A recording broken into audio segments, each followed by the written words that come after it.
그렇지. 자, 조준희 선생님도 부랴부랴 들어오시는 것 같고, 저도 회의 끝나고 자전거를 고치러 갔다가 30분을 쓰느라고. 응, 오늘, 잠깐만. 천희 선생님이 아직 안 들어오셨는데, 요새 분이 지금 바쁘셔가지고 어떻게 될지 모르겠고, 저기, 그, 지현영 선생님은 출장이 있어. 해외 출장이 있어서, 오늘, 저가 다음 회차 첫 번째도 좀 길게 갔으나 봐요. 들어오신다고 하네요. 그러면 슬슬 시작을 해볼까요? 오늘 AI 저 마지막 시간입니다. 혜영쌤 어떻게 지난주에 못 들어오셔서 좀 보셨나요? 화장까지는 봤는데 우정은 못 봤어요. 네. 오정이 감정, 네. 표정에 대한 뭐 그런 이야기들이었고, 자, 수미쌤은 또 일주일간 학생들과 AI에 대한 이야기를 나누지 않으셨을까 싶은데, 뭐, 강의가 어, 이렇게 얘기를 대화를 할 수 있는 적인 아니어가지고, 그렇죠. 그래서 그냥 강의를 하고, 저는 그냥 오늘 아, 그 좀 몇 년 전 영화인데 왜 소셜 딜레마라고, 예, 지난번에 한번 추천도 예, 해주셨던, 예, 예. 그래서 그거를 그냥 오늘 학생들한테 보여주고, 음, 그냥 짧은, 그러니까 다음 시간에 토론을 하기로 하고, 음, 그냥 감상만 간단하게 그냥 이렇게 뭐라 그러지, 폰으로 이렇게 써가지고 제출하고 해서 아직 읽어보진 못했어요. 아, 네, 그거는 소셜 미디어가 중심이라 뭐 음, 페이스북이나 뭐 구글이나 뭐 아니 구글이래 저기 뭐 트위터나 뭐 음, 인스타나 이런 거가 중심이긴 한데 네, 이제 그 중요한 파트가 그러니까 AI 알고리즘이 내가 좋아하는 거를 물어다 주면서 음, 사실 이제 중복을 유도를 하고 음, 또 이제 그 의견의 양극화를 이제 유도를 해서 그때 음, 그 영화가 나온 게 아마 코로나 도중에 나와가지고 예, 예, 그러니까 이제 뭐 가짜 뉴스라든지 그런 어떤 여론 그래서 막 그때 사실 그때는 저 트럼프가 그 21년인가 그 저기 국회의사당 공격한 어, 것도 전이기도 하고 그것도 전이고 아, 사실 우리 탄핵도 전이고 그렇죠. 일어나는 일들보다 다 여러 몇 년 전에 대충 제 생각에 한 2017년 8년부터 만들기 시작했고 2020년에 나온 것 같으니까 음, 근데 그냥 거기 있는 문제들이 해결이 되진 않고 그냥 확대 재생산되는 느낌?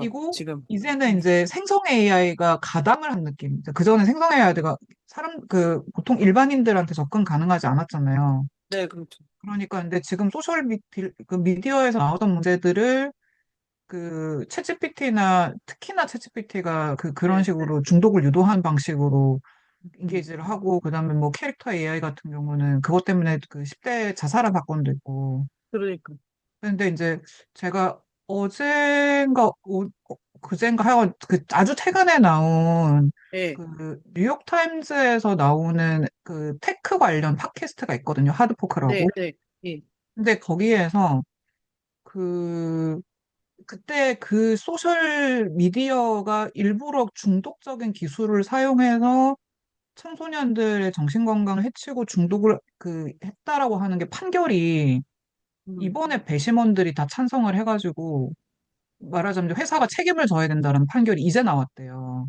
음, 그게 2020년에 그렇게 막 그 미디어에서 공론화된 얘기인데 사실 그 문제도 해결이 안 된 거고 해결된 게 근데 사실은 없, 없다. 없는데 아야, 적어도 그거에 대해서 사용자들이 이제 공감대가 형성이 된 거죠. 그러니까 배심원들이 예, 일반 시민들인데 예, 이거는 회사가 책임 있고 의도적으로 기사를 이렇게 그러니까 뭐 말하자면 기술을 이렇게 이용한 거다라고 하는 거에 동의를 해서 네, 그러니까 이제 어떻게 보면 아주 작은 변화이긴 한데 그것도 시간이 되게 많이 걸리는구나. 그러니까 이제 왜냐하면 제가 작년에 그 영화 보여줄 때만 해도 네, 좀 약간 제가 옛날 얘기하는 느낌이 좀 있어가지고 약간 눈치가 음, 보였는데 음, 오늘 그러니까 며칠 전 뉴스에 지난주에 그렇게 됐다고 하니까 아 이게 지금 옛날 얘기가 아니라 지금 실시간 진행이다. 그렇죠. 그리고 이제 그런 기술의 변화를 사람이 따라잡아서 제도적으로 뭐 규율을 하든 문화적으로 변화가 생기든 하는데 얼마나 느린가라는 생각을 또 다시금 하게 음, 되더라고요. 네.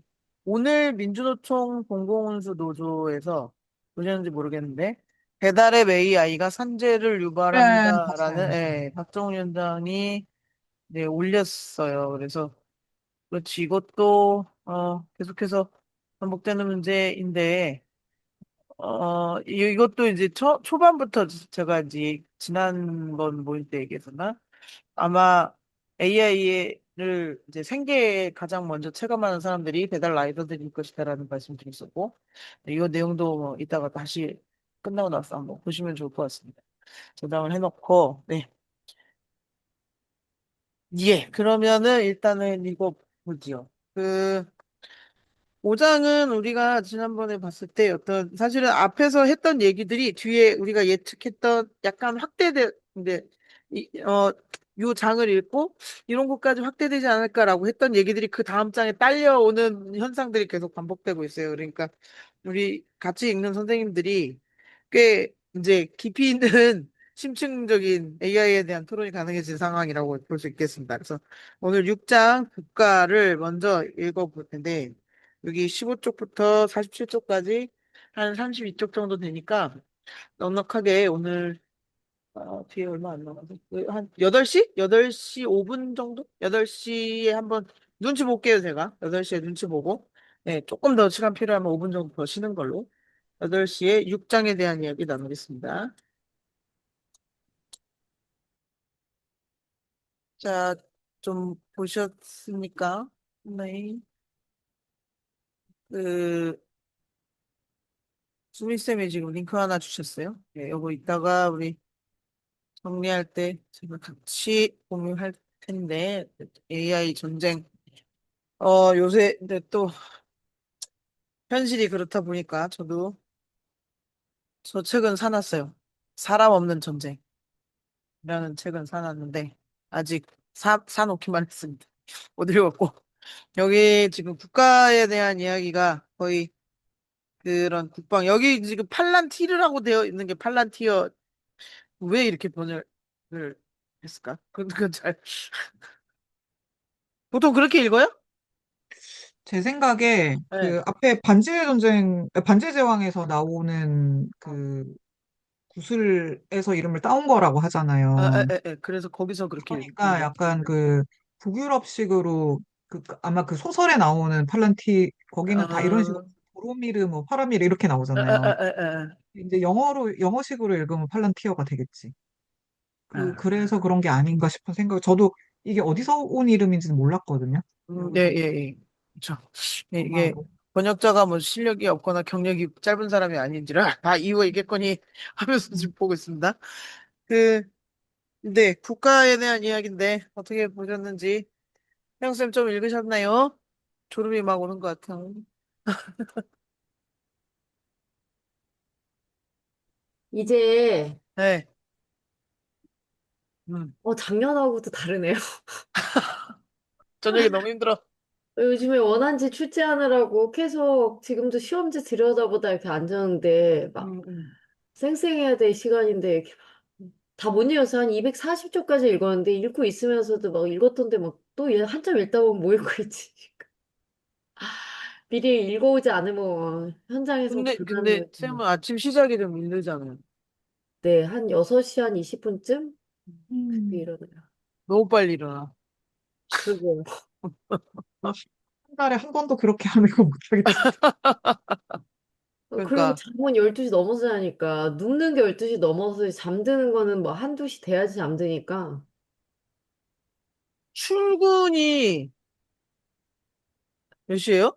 출근은 이제 8시 50분까지 출근이긴 한데 아, 기본적으로 내가 1시간이 걸리고 음. 그리고 차가 막히지 뭐 고속도로로 출퇴근을 하니까 맞아. 집에서 7시 반 전에 나가야 되고 그나마 음, 좀 늦춘 거 작년에 7시에 나가는데 음. 1년 다녀보니까 7시 반에 나와도 되겠다. 그 6시 반엔 재수생 아들을 깨워야 되기 때문에 걔가 샤워기를 쓰면 이제 또 못하니까 내가 10분 일찍 일어나서 빨리 머리를 감고. 아, 환장하네. 그 아무튼 커피도 아침에 내려줘야 되고, 뭐, 밥도 차려줘야 되고, 정신없죠. 응. 나가!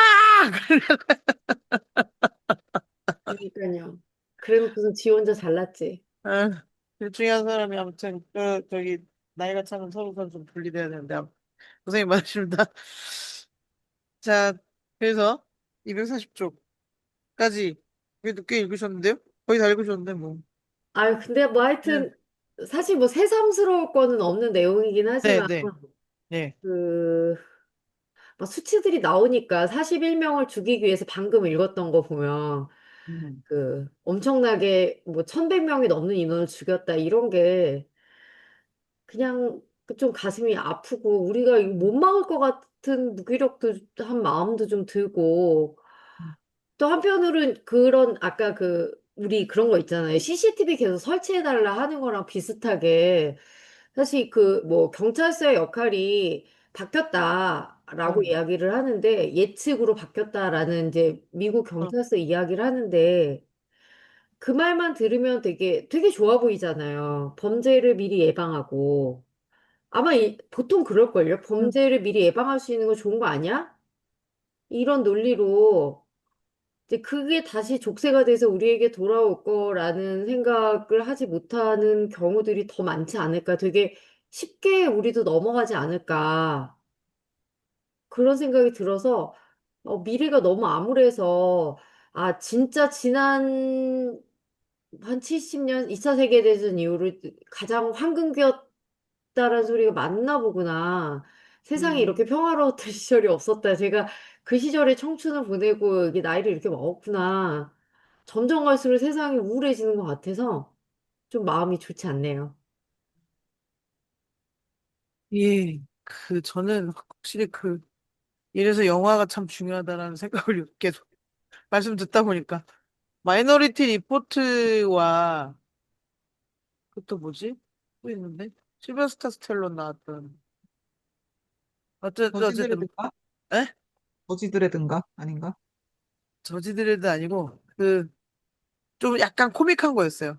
찾아볼게요. 아무튼 마이너리티 리포트의 영향이 그때 미리 사람을 범죄자를 딱 찍어놓고 네가 곧 범죄를 저지르겠지 막 이렇게 얘기했던 그 여파가 되게 세서 그런지 이게 되게 잘못된 방향으로 가고 있다는 생각을 늘 하는데 보통의 사람들은 또 사실 그렇게 생각 안 할 수도 있을 것 같고 스포츠는 저는 아니야. 100%안 한다의 겁니다. 100% CCTV도 엄청 좋아하잖아요. 교실도 CCTV 달자고 어린이집 이미 어. 달려있고 음. 뭐 가정에서도 뭐 산후도우미 CCTV 감시 뭐 거의 뭐 CCTV에 일상화돼 있잖아요. 그럼 예측 시스템을 하면 오히려 예측 당하면 안 되니까 범죄를 안 할 테고 아쉬우면 하지 말아라. 음. 음. 저는 거의 뭐 논리가 통할까? 막 거의 뭐 이미 일상에 이런 게 잠식돼 있는데 이런 생각이 좀 들긴 하더라고요. 곧 교실도 고등학교 교실도 CCTV가 들어오죠. 그럴 수 있죠. 어린이집 들어간 이후에 뭐 저거 데몰리션 맨. 와, 이게 언제적 아, 영화인가 해도 봤대. 그거 93년 영화. 안 봐서 모르겠다, 그거. 이게 약간 뭐가 왜 코믹했냐 하면 이게 미래 시대인데 이제 21세기의 킬러와 경찰. 그래서 웨슬리 스나이프스가 한참 잘 나갈 때 네. 나왔던 영화예요. 근데 이게 이제 감시 사회가 되니까 욕을 하면 길에서 욕을 하면 벽에서 경고장이 이렇게 막 나와. 뿅뿅 이러고. 그러니까 예를 들어서 이게 지금 도처에 만약에 CCTV가 지금 다 있는데 한국 시스템에서도 만약에 우리의 법이 쓰레기 무단 투기하지 마세요. 지금은 방송만 나오잖아요. 그런 거 보셨어요? 쓰레기를 버리는 장소가 정해져 있어. 지방 가면 그런 데가 좀 많은데 전봇대 밑에 쓰레기를 버리는 데가 있고 그리고 종량제 봉투에 넣어서 버리는 데가 있고 어디는 원래 투기 장소가 아닌데 쓰레기들이 막 있어서 헷갈리는 그런 장소가 있어요. 거기에 안심 양심 거울이라고 해서 커다란 거울 반사경에 붙어 있고 거기에 방송 장치가 아, 달려 있어요. 쌀아. 그래서 사람이 접근하면 쓰레기를 무단 투기하지 마세요. 쓰레기를 무단 투기하지 마세요라는 방송이 나와요. 계속. 그러니까 거기서 이 센서가 감지되면 사람의 그 센서를 아마 우리 저기 아파트 공동현관문이 1미터 키 1미터가 넘어야 작동한다고 들었거든요. 센서를 그 위치에 달아놨다고. 왜냐하면 애기들이 나갈까 봐. 음. 음, 그래서 초등학생 중에 이제 집에 혼자 찾아서 돌아올 수 있는 정도의 나이를 평균 키를 재서 그 위치에다가 이제 센서를 단다고 하더라고요. 그러니까 이제 거기도 그런 방송에 나오는 센서도 고양이나 개가 지나갈 수 있는 높이보다 조금 높게 하겠죠. 거기서 계속 쓰레기를 버리지 마세요. 막 이런 방송이 계속 나와. 거기 서 있으면 계속 나와. 근데 그게 데몰리션맨에서 나온 것처럼 이렇게 경고장으로 막 이렇게 거기 서가지고 쓰레기를 버리면 바로 찍 CCTV 있으니까 안면 인식 이렇게 해서 주민번호 찾아갖고 보낼 수 있잖아요. 지금 과속 과속 카메라 같은 경우도 앞에 운전자 다 찍히는데 화질상으로 동승자는 일부러 가려서 보내준다면서요, 선생님. 그래서 동승자가 그 증거 사진이 어 될까 봐. 그렇지. 제가 내가 속도 위반 딱지를 종종 떼가지고 이렇게. 제가 요즘 그 딱지 안 받은 지 오래돼서 속도 위반 딱지에 동승자를 가려준다는 그 배려 그런 것처럼 그 데몰리션맨에서 그러면 제가 배려지 배려 얼마나 배려 큰 배려 저는 그때 그 벽에서 경고장 나왔던 게 잊혀지질 않는 거예요. 욕 좀 한다고 뻑 이럴 때마다 막 하나씩 나와 계속 월급이 부과가 되는 거예요. 아 네, 지금 충분히 한국 사회는 그럴 수 있는 인프라는 갖춰져 있잖아요. 그게 93년 영화였던. 그게 더 쇼킹하네. 지금 방금 저도 보다 93년이야 뭐 이런. 와, 고3 때 공부는 안 하고 말이야. 영화보러 다니고 와.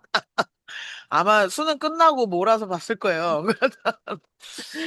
자, 그러면 그래요, 맞아. 아무튼 좀 어려워. 그런 게 있어. 수미 쌤은 어떻게 보셨습니까? 음. 저는 지금 이게 지금 트럼프 일기 때 얘기잖아요. 네, 책에 맞아요. 나온 얘기가 그러니까 예. 그냥 속편으로 그러니까 그 잠시 그 바이든 때를 건너뛰고 쭉 이어진 것 같고 제가 바이든의 아까 존재감이 없어. 아니 그러니까 그냥 완성했네. 그러니까 여기서 하던 거를 완성을 했고 그래갖고 지금 전쟁에 쓰고 있고 그러니까 그 제가 아까 그 보내드린 링크가 그 어디지? 이 아마 여기도 지금 그러니까 뭔가 이 디프레임이라고 하는 뉴스레터가 네. 이것도 뭐 개발자랑 이쪽 AI 관련된 그 연구를 하던 분들이 이것 때문에 빡쳐가지고 아마 만든 레터인 것 같아요. 그 굉장히 아, 최근인 거고 나중에 이게 보시면 소개해 보시면 두 사람이 하는 거거든요. 그래요? 봐야 예, 되겠네. 예.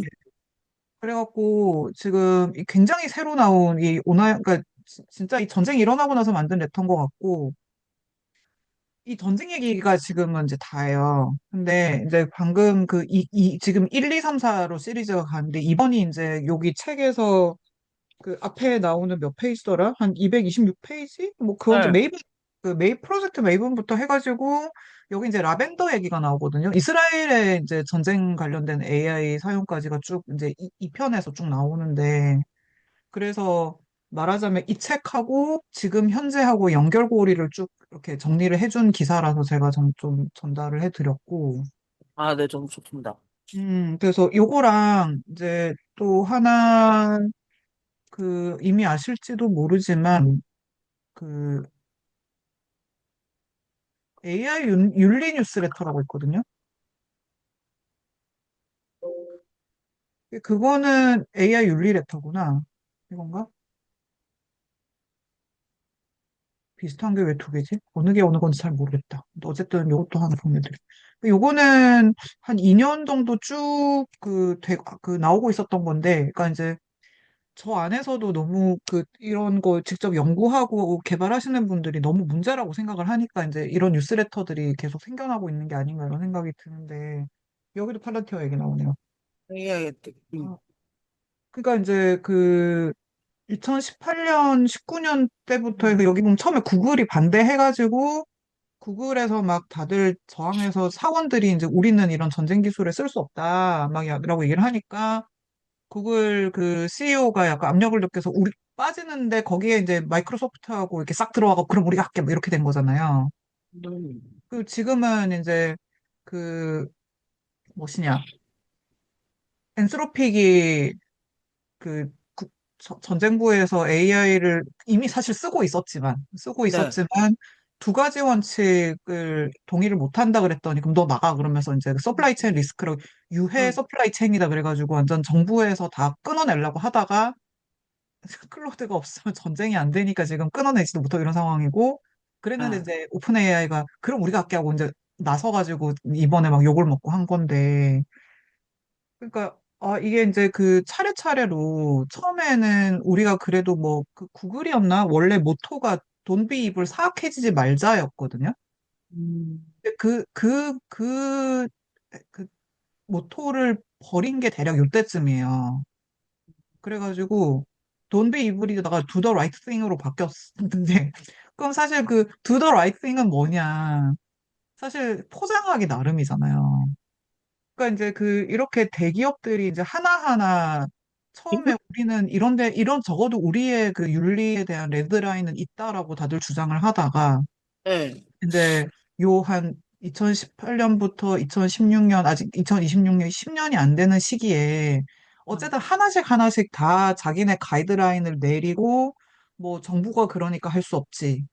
혹은 경쟁사가 가져가니까, 혹은 우리가 안 하면 중국이 할 거니까, 이제 이러면서 이제 점점 이제 전쟁을 향해서 가는 이제 모습을 이제 이 챕터랑 요즘에 뉴스에서 이렇게 쭉 연달아서 보고 있으니까, 그러니까 방금 말씀하신 것처럼 곽혜영 선생님께서 저도 막, 저도 그 생각 되게 많이 하거든요. 그 우리가 지금 정말 태평성대 80년을 살았구나, 이런.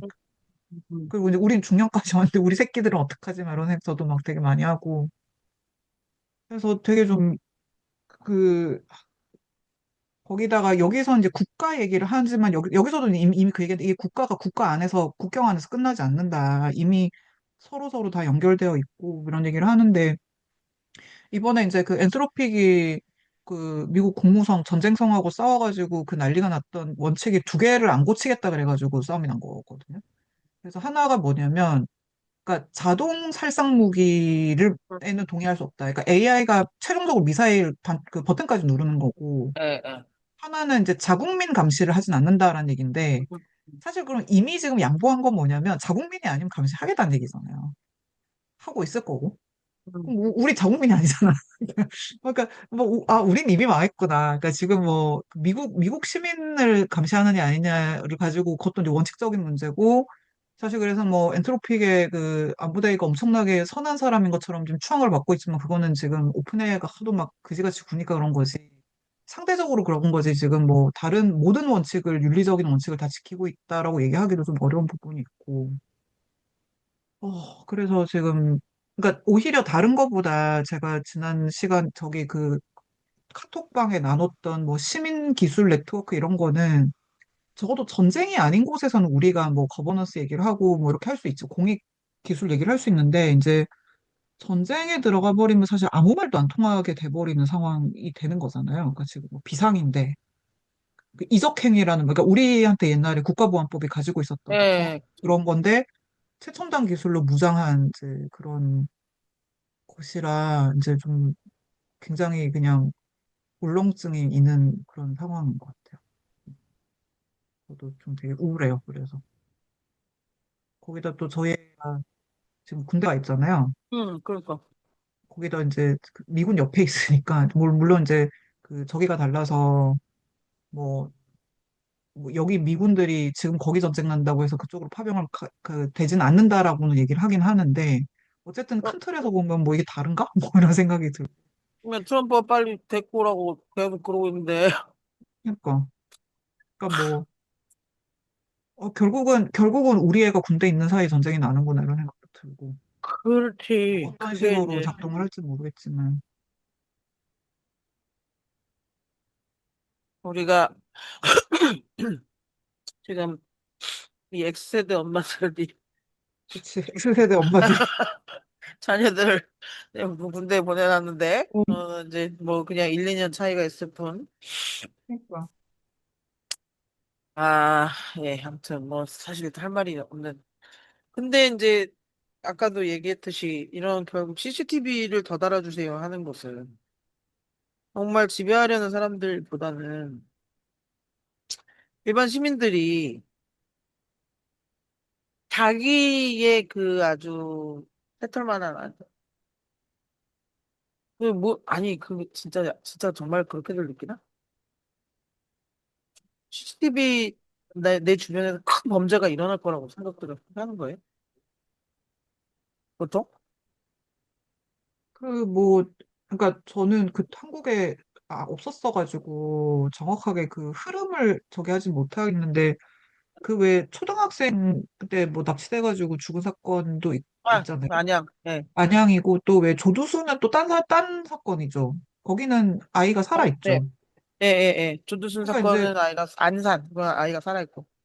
어쨌든 이제 그런 흉악 범죄가 그 뭐 연결되어 있기도 하면서도 또 다른 문제지만 이제 왜 어떻게 여자들한테 강간 공포가 여자다움을 강조하는 그러니까 이게 성교육도 그렇고 이게 여자들은 다 피해 예방 교육이잖아요. 뭘 조심해야 되고 네가 행실을 조심해 누구 따라가면 안 되고 뭐 음, 어쩌고 저쩌고.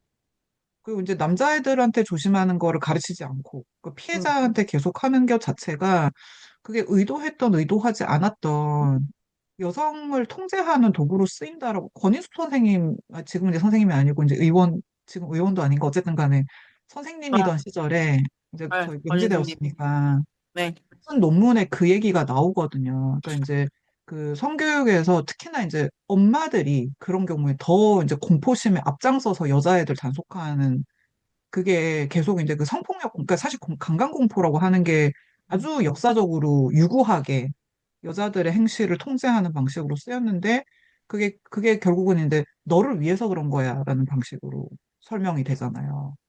근데 이것도 사실은 그거하고 사실 어떻게 보면 그게 다르지 않은 것 같은 생각이 들어서 물론 이제 좀 어처구니가 없긴 하죠. 그러니까 이제 그런 측면에서 그러니까 사실 성폭력이 아닌 단순한 어떤 뭐 소매치기라든지 뭐 이런 것까지도 우리가 다 확장시켜서 다 감시하면 될 거라고 생각하는 훨씬 더 자발적으로 자유를 내놓는 이제 그런 식으로 사람들이 확대를 그러니까 그 CCTV 달아주세요라고 하는 그 청원에는 근데 이제 항상 그럼에도 불구하고 내가 피해자가 될 수 있을 거야라고 하는 그걸로 가지고 뭔가 이걸 다 이렇게 정당화시키는 그런 게 네. 있는 것 같아갖고 그게 선생님 그러니까 그 성교육이 음, 음, 피해자가 음. 될 수 있는 대상들을 집중적으로 교육을 시키잖아요.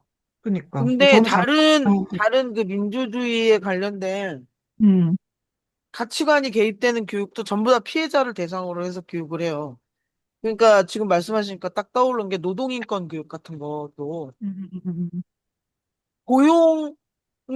피고용인이 될 사람들한테만 노동인권 교육을 시켜요. 아, 짜증나지. 어. 그러니까 저기 왜 청소년 노동인권 교육을 어, 지금 어, 뭐 계속 해야 된다 막 이런 얘기들을 어, 해. 어, 그래서 물론 해왔어요. 어. 그 2010년대 초반부터 했어. 근데 저도 이제 중간에 경기도 평생교육진흥원에 민주시민교육 자문위원 뭐 이렇게 회의 들어가면 제가 하는 얘기가 아니 왜 피고용인한테만 교육을 시키냐고 니네가 편하니까 그러지. 그러니까 교육비를 지출할 수 있는 기관에서는 피고용인들은 이 피해자가 될 수 있는 사람들은 한 그룹 안에 건물 안에 모여 있으니까 얘네들만 교육을 시켜. 그럼 정작 누구를 교육시켜야 되냐면 그치. 기업주, 사용자를 그다음에 교육을 시켜야지. 사용자를 교육을 시켜야죠. 그러면 이제 사용자 중에 이제 대표적인 것들은 자영업자들이 사실은 이번에 무슨 뭐 커피숍 알바가지고 뭐 설왕설래 말이 많던데 자세하게 보진 않았지만 보통 사회초년생들이 제일 크게 피해를 받게 되는 데는 이 보통의 아주 소심인 소상공인 자영업자들이란 말이에요. 그러면 그들한테는 노동법 교육을 하느냐? 전혀 하지 않아. 전혀 안 해. 그러면은 만약에 도에서 경기도급에서 이게 이제 뭐 안양시나 이런 게 시급이 아니라 도급에서 광역단체에서 그런 교육을 실시할 수 있으면 도가 할 수 있는 파워가 있잖아요. 그러면 자기네가 인가도 내주고 허가도 내주고 수도세 같은 것도 지방세로 들어가니까 자기네들이 깎아줄 수가 있는데 그럼 그들에게 교육을 시키고 노동법을 준수하고 알바한테 이렇게 하시면 안 돼요라고 교육을 시키고 그들에게 페널티를 주든가 또는 상을 주든가 예를 들어서 이 청소년 노동인권 잘 지키는 가게 이렇게 간판 하나만 달아줘도 음, 자영업자들 엄청 좋아해요. 예산도 많이 안 들어. 근데 절대 그걸 시도하지 않았어. 아무도 도전한 사람은 없어. 너희들만 할 수 있다라고 얘기를 아무리 해도 안 들었죠. 그러니까 이게 피해자들이 교육시키기 더 쉬운 대상인데. 그게 이게 어떻게 보면 성교육에서 파생돼서 온 게 아닐까? 사실은 우리가 이제 피해자들에게 너의 안전을 조심해라라는 교육을 시켜왔던 것에 첫 발은 성교육. 그 다음에 이제 청소년 인권교육. 이런 거죠. 근데 지금도 이주 노동자의 오늘도 너무 쇼킹한 뉴스 하나 나왔던데 이주 노동자들의 노동인권에 대해서 고발은 계속 나오지만 그러면 그 사용주들을 교육을 시키냐고 안 시켜. 안 시켜요. 그러면서 노동인권 교육을 계속 해야 된다. 그럼 누구한테 또 피해자? 그러니까 이게 세상 자체가 약간 뭐, 니 할 탓 이렇게 되는 거죠. 에, 그만 잘하면 돼. 에. 그래서 그런 것들이 어쩌면 이 체제를 유지하는 데 있어서는 상당히 좀 위정자들에게는 좀 유리한 입장으로 돌아가는 것 같아요. 범죄 피해가 가능하다고 계속 생각하게 되면 제가 이제 지역에서 느꼈던 게 그 주민자치위원회 주민자치회 참여 예산제 그다음에 뭐 시민 제한 정책 제한 전부 다 CCTV 얘기가 안 빠지고 들어가거든요. 이제 더 이상 달 데가 없을 정도예요. 진짜 사각지대가 없어요. 그리고 요새는 차들도 물론 주차할 때는 배터리 나가니까 블랙박스 꺼놓는 데가 있지만 그 주차장 같은 데 다 CCTV가 있고 가끔가다 블랙박스 켜놓는 데도 있고 요새 버스들도 옆면에 다 블랙박스 달고 다니면서 불법 음, 주정차 신고하는 시스템인데 음, 사각지대가 없단 말이죠. 사각지대가 거의 없는 게 그 수도권 도시들인데 거기서도 계속 달아달라고 해요. 그러면서 이들이 달아달라고 할 때의 논리는 뭐냐면 나는 나와 나의 가족은 피해자가 될 가능성이 매우 높고 이 외에는 모두가 가해자 가능성이 있다. 그러니까 자기 집 앞에 공원인데 애들이 오밤중에 몰려와서 시끄럽게 떠들고 불량하게 몰려다닌다. 음, 그럼 물어보죠. 불량하게 모여서 무슨 짓을 하던가요? 술 먹고 담배 피나요? 가스 부나요? 요즘은 그치. 가스 불고 본드 불고 이런 애들이 아예 펀드고. 없잖아요. 그치, 그치. 그건 이제 경찰들이 예전에 해준 얘기인데 요즘 애들은 절대 자해에 준하는 자기 몸을 집단적으로 망치는 행위는 절대 하지 음, 않는다. 물론 어, 개별적 자해는 있지만 집단적 자해는 없다. 그러니까 나쁜 행동을 계속 전가하면서 너도 해 나도 해 우리 모두 공범이야 이런 짓거리는 하지 않는다는 거예요 요즘 애들. 자 그래서 무슨 짓을 하던가요 물어보면 대답을 못해요. 그냥 떠들었다 이거지, 뭐. 애들이 모여서 뭘 하냐면 이렇게 관찰하면 편의점에서 치킨 한 조각씩 파는 거 그거를 사갖고 와서 종이컵에 담아서 서서 먹으면서 얘기해요. 밤 10시 넘어서 학원 끝나고 갈 데가 없으니까. 근데 이제 그것을 과거에 본인들이 본드 불고 가스 마시고 이런 애들 봤던 그 기억을 떠올려서 그러는지 불량한 애들이 몰려다니면서 불량하게 논다. 그냥 10시에 학원 끝나서 잠깐 얘기하고 싶은데 갈 데가 없는 아이들일 뿐이. 하면서 그런 현상들을 되게 많이 봤고 그런 현상이 여전하고 요즘 이제 저도 10시 넘어서 동네 공원에 이렇게 지나다 보면 애들이 저렇게 순진하게 놀아도 되나라는 생각이 들 정도로 모여서 크다. 평가 얘기하고 있어. 그러니까 기껏해야 핸드폰 게임. 그 내가 너무 선량한 도시에 살고 있나? 나 이런 생각도 좀 하거든요. 아니, 아무튼 음, CCTV에 대한 반응은 거의 다 그렇습니다. 그래서 결국은 사람들이 스스로 만들어 나가는 일이 아닐까 생각이 드네요. 자, 오늘 이 책을 끝내야 되니까요. 권력 49쪽부터 69쪽 20쪽입니다. 이거 좀 빨리 읽어볼까요? 8시 50분? 8시 그 50분? 시작하기 전에 선생님이 네. 얘기하신 거랑 관련있어서 네네. 그게 왜 되게 계급적인 현상이라는 생각이 전 아, 맞아요. 들거든요.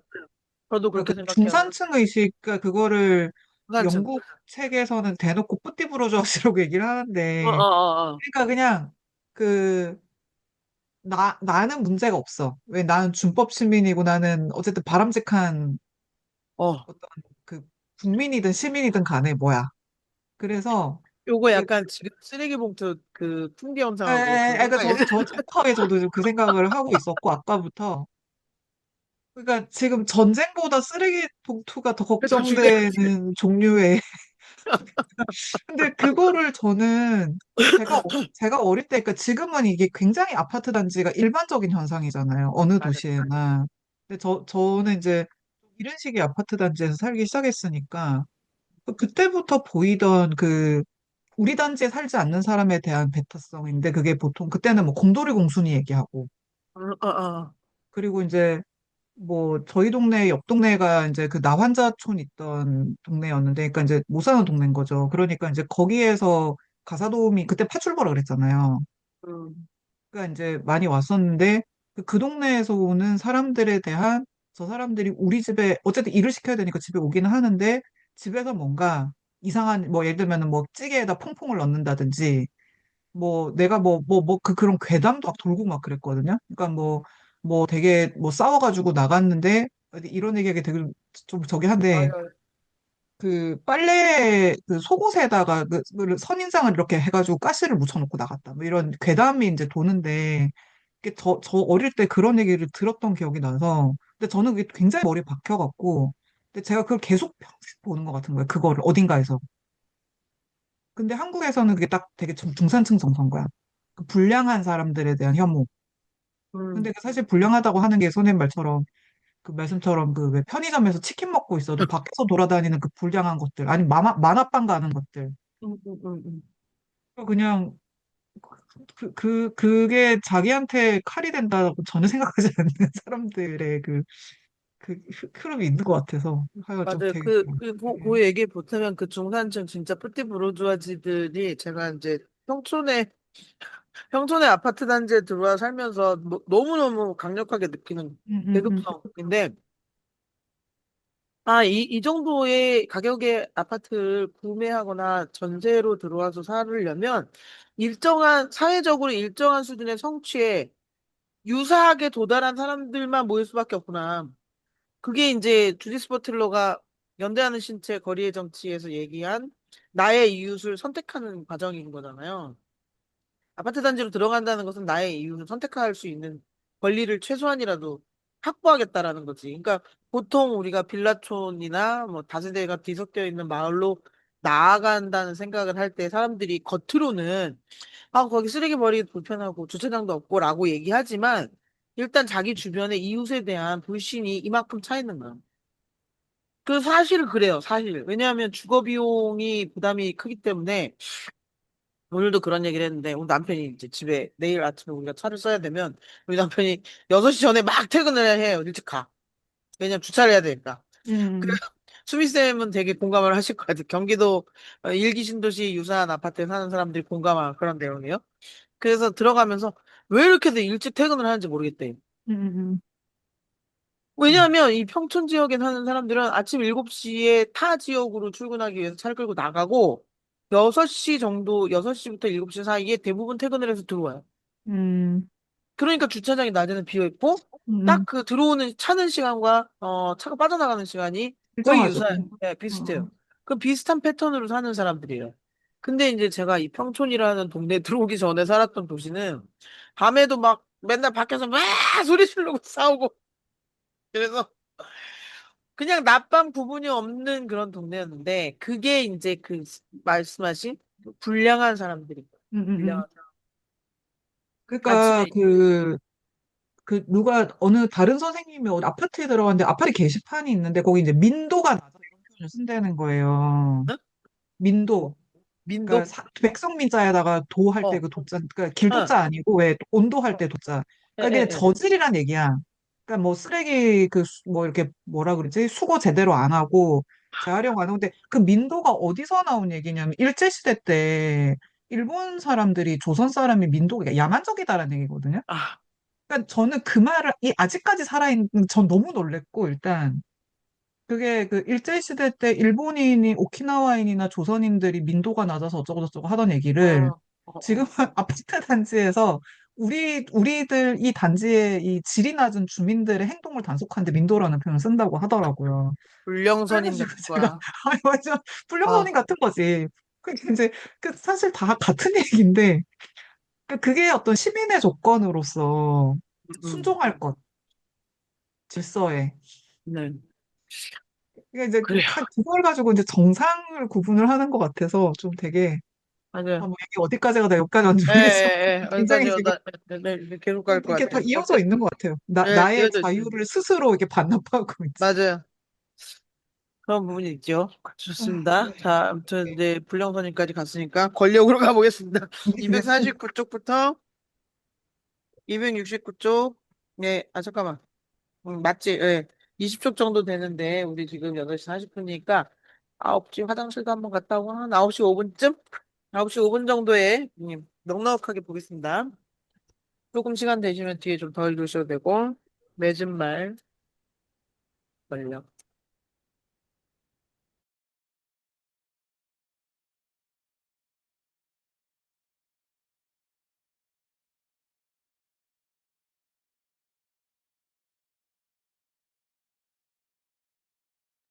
오케이. 박혜영 선생님은 나가셨는데 아마, 저기 9시에 학교가 닫아서 퇴근을 하셔야 돼서 나가신 것으로 추정되는데, 다시 들어오실 수 있을지 모르겠습니다만. 네, 지금 주신 문화과학, 이거를 아직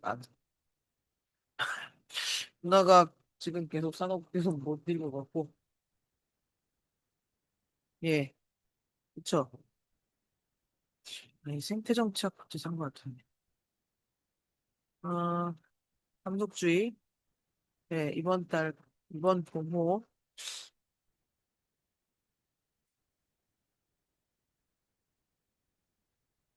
아, 초가속 마이크를 K사회. 끄고 있었구나. 네네네.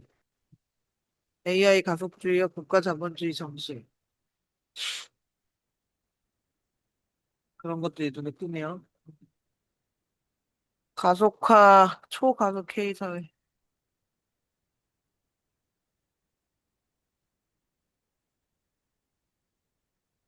맞아. 아, 뭐, 자, 이제부터 너무 심나, 짜증나 죽겠어. 앞에 저 뒤에 우주 조금 읽다가, 예, 예, 이걸 진짜, 예. 나쁜 새끼들이라고 해야 되지, 미친 새끼들이라고 해야 되지. 아, 진짜, 너무 싫어. 그러니까 저는 이제 예전에 이제 음, 그냥 이렇게 지나가다가 남편한테 그냥 생각이 난 거예요. 음, 야, 넌 우주 개발 필요하다 생각해? 그랬는데 질문을 했지 음. 내가. 뭘 하셔요? 필요하니까 하는 거 아니야? 그러는 거야. 아니, 이러면 안 아니 근데 돼. 이러무셔. 대부분의 사람들이 비슷하게 생각을 하고 있을 거예요. 그러니까 어, 저는 지금도 이 지금 뒤에 우주에서는 뭐라고 그러나? 음, 우주 채굴. 아니 이 사기잖아. 우주 개발이라는 건 사기 아니에요? 나는 사기라고 생각하거든요. 그러니까, 어. 사기지만 사기가 아니어도 나빠. 그렇지 않아요? 사기가 아니면은 사기가 아니고 정말로 그 우주에 뭔가 행성을 지배하려고 한다면 그것도 정말 악독하고 그러니까. 못돼 먹은 마인드지만 음, 이 우주 개발이라는 그 환상을 가지고 수천억을 헤쳐먹으면서 도대체 나사라는 기관이 계속해서 가져가는 돈이 얼마며 음. 그걸 왜 하는 거 도대체? 그러니까 이거를 100년이 정말로 그 인간이 진짜 그렇게 믿는 건가? 100년 이내에 우주를 개발해서 정복할 수 있다고 생각을 하니까 하는 거겠죠? 왜냐면 약을 파는 거잖아요. 그러니까 남을 속이려면 일단 본인이 그치, 속아야지. 그치. 응, 응, 응. 어떤 그 신앙심이 있을 것 같긴 한데 음, 지금 우주에다가 달에다가 뭘 갖다 쏘는 게 중요하냐?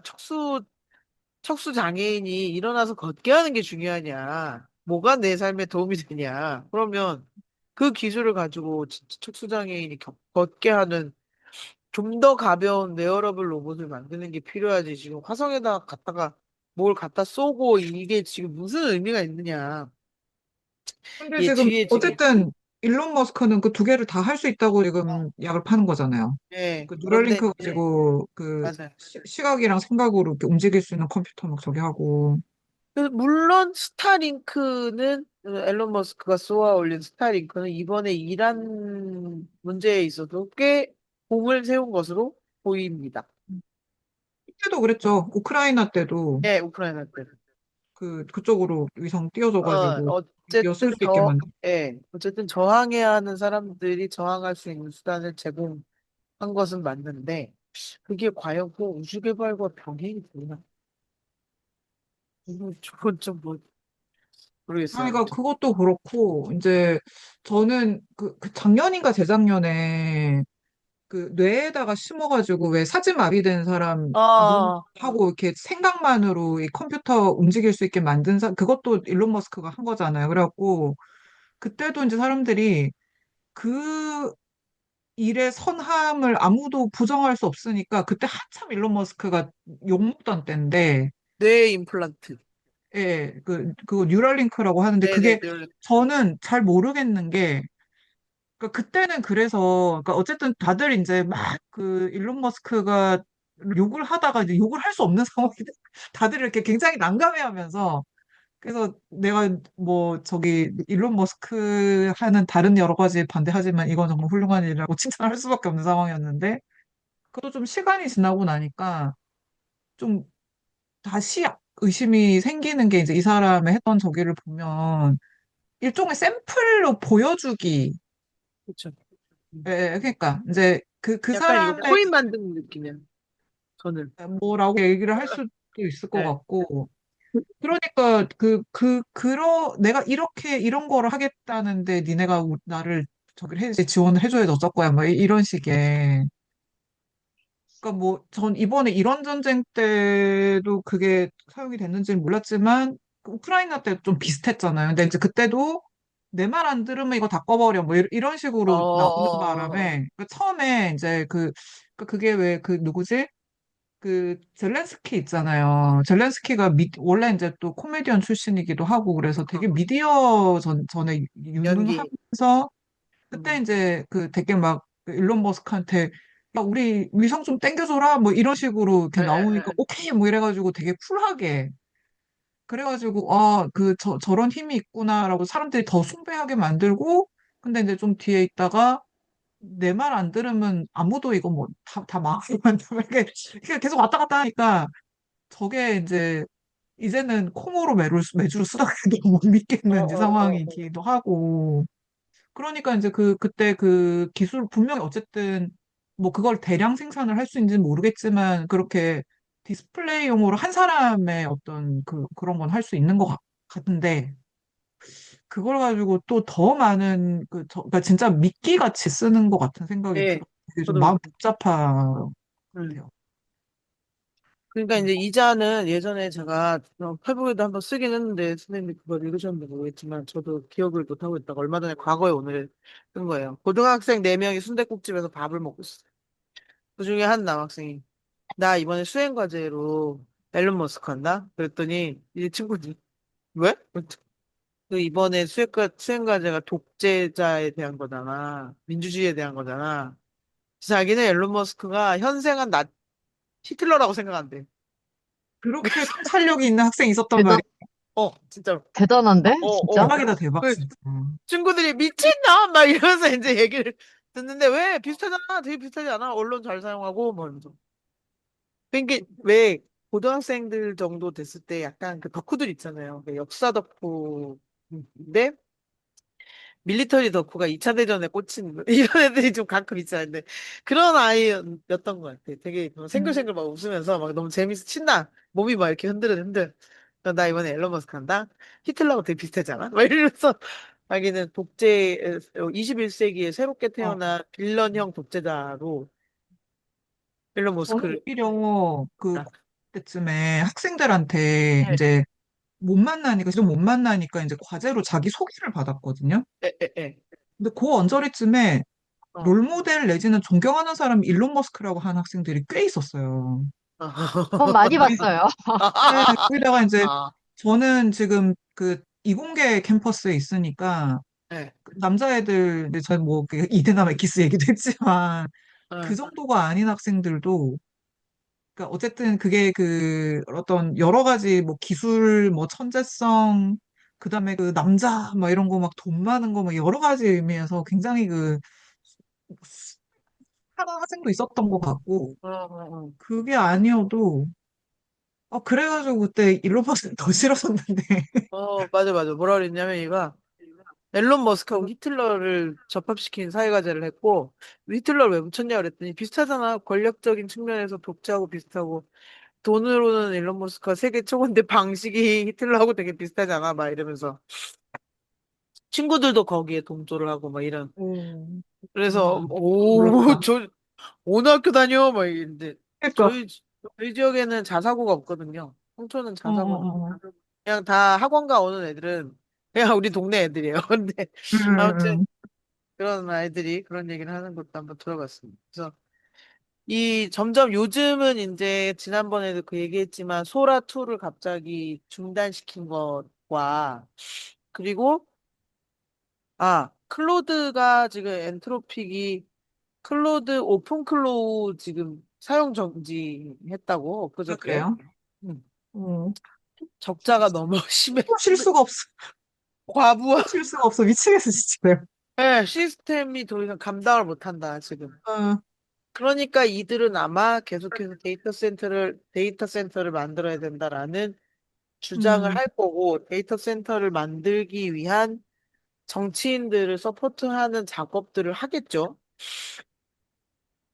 근데 지금 메타가 또 AI를 개발을 했잖아요, 이 녀석들이. 그래서 페북에 지금 다에 떠 있는데, 메뉴에. 진짜? 네, 나 못, 웹에 보시면, 어, 내 계정 바로 아래에 떠 있어요. 어, 매너스 AI라고 떠 있어요. 어? 어디에 있어? 뭐, 난 없는데? 없어요? 이거 지금 테스트 중이구나. 프로페셔널 계정만. 그럴 수도 있고, 네. 그래서 아까, 지금 어, 베스타 버전 같은데, 그러니까. 아무튼 그래서 웹사이트 만들기 뭐 이걸 하고 이제 막 후기들도 그러네. 막 공개를 프로페셔널한테만 공개를 한 모양이네요. 그런 것 같아요. 그러면 이제 여기서 이번 지금 여기서 이제 지금 민주당 선거가 경선이 본선인지라 지금 준소 후보들이 다 난리던데 참으로. 자기 께 노출이 안 된다고 지금 음, 이제 하소연들을 하기 시작하거든요. 근데 음, 우리가 계속해서 정치인들 이렇게 팔로우를 하다 보면 이제 저는 주변 지역에서 이제 같이 정책이나 뭐 이런 거 같이 연구하는 사람도 있고 협력하는 정치인들이 몇몇 있으니까 의원들이 그 얘기를 해보면은 어느 시점에 자기께 노출이 확 떨어지고 어느 시점에 자기가 노출이 좀 올라가고 이런 게 느껴진다는 거예요. 맨날 SNS로 쳐다보고 있으니까 그치, 그치. 담당자가 따로 있고 그 담당자들이 그런 얘기를 하는 거예요. 조절을 하는 것 같다. 그러면은 이제 이 AI를 개발하고 있는 일단 LMM으로 우리 일반 대중과 친숙함을 확보한 한 1, 2년 사이에 GPT 없으면 못 살아라는 어떤 추종자들을 만들어 놓은 상태에 AI가 SNS 판은 다 잡고 있는데 여기에 SNS에 AI를 지금 결합시키는 형태로 그 트위터도 계속 유료 회원 되라고 메시지 뜨고 그러기를 사용해서 무슨 게시물을 올리라고 계속 뜨는데 이게 이제 결합이 된 거잖아요. SNS랑 AI랑. 그럼 여기서 본인들이 원하는 정치적 지향을 띄우고 죽이고는 너무 손쉬운 느낌. 그러니까 지금 완전 우리가 다 놀아나는 상황이 되어버리는 것 같은데 그 중에 하나의 희망은 얘네들이 과부하에 걸리고 있다. 적자를 면치 못한다라는 게 약간 희소식으로 들리고 있어요. 그래서 방금도 보니까 구글이 뭔 소리를 했네. 4월 2일 날 양자 컴퓨터 바로 무슨 비트코인 채굴에 대한 비용, 암호를 깨는데 자원을 20배 절감할 수 있는 데 성공했다? 근데 이건 왜 깨려고 그러는 거지?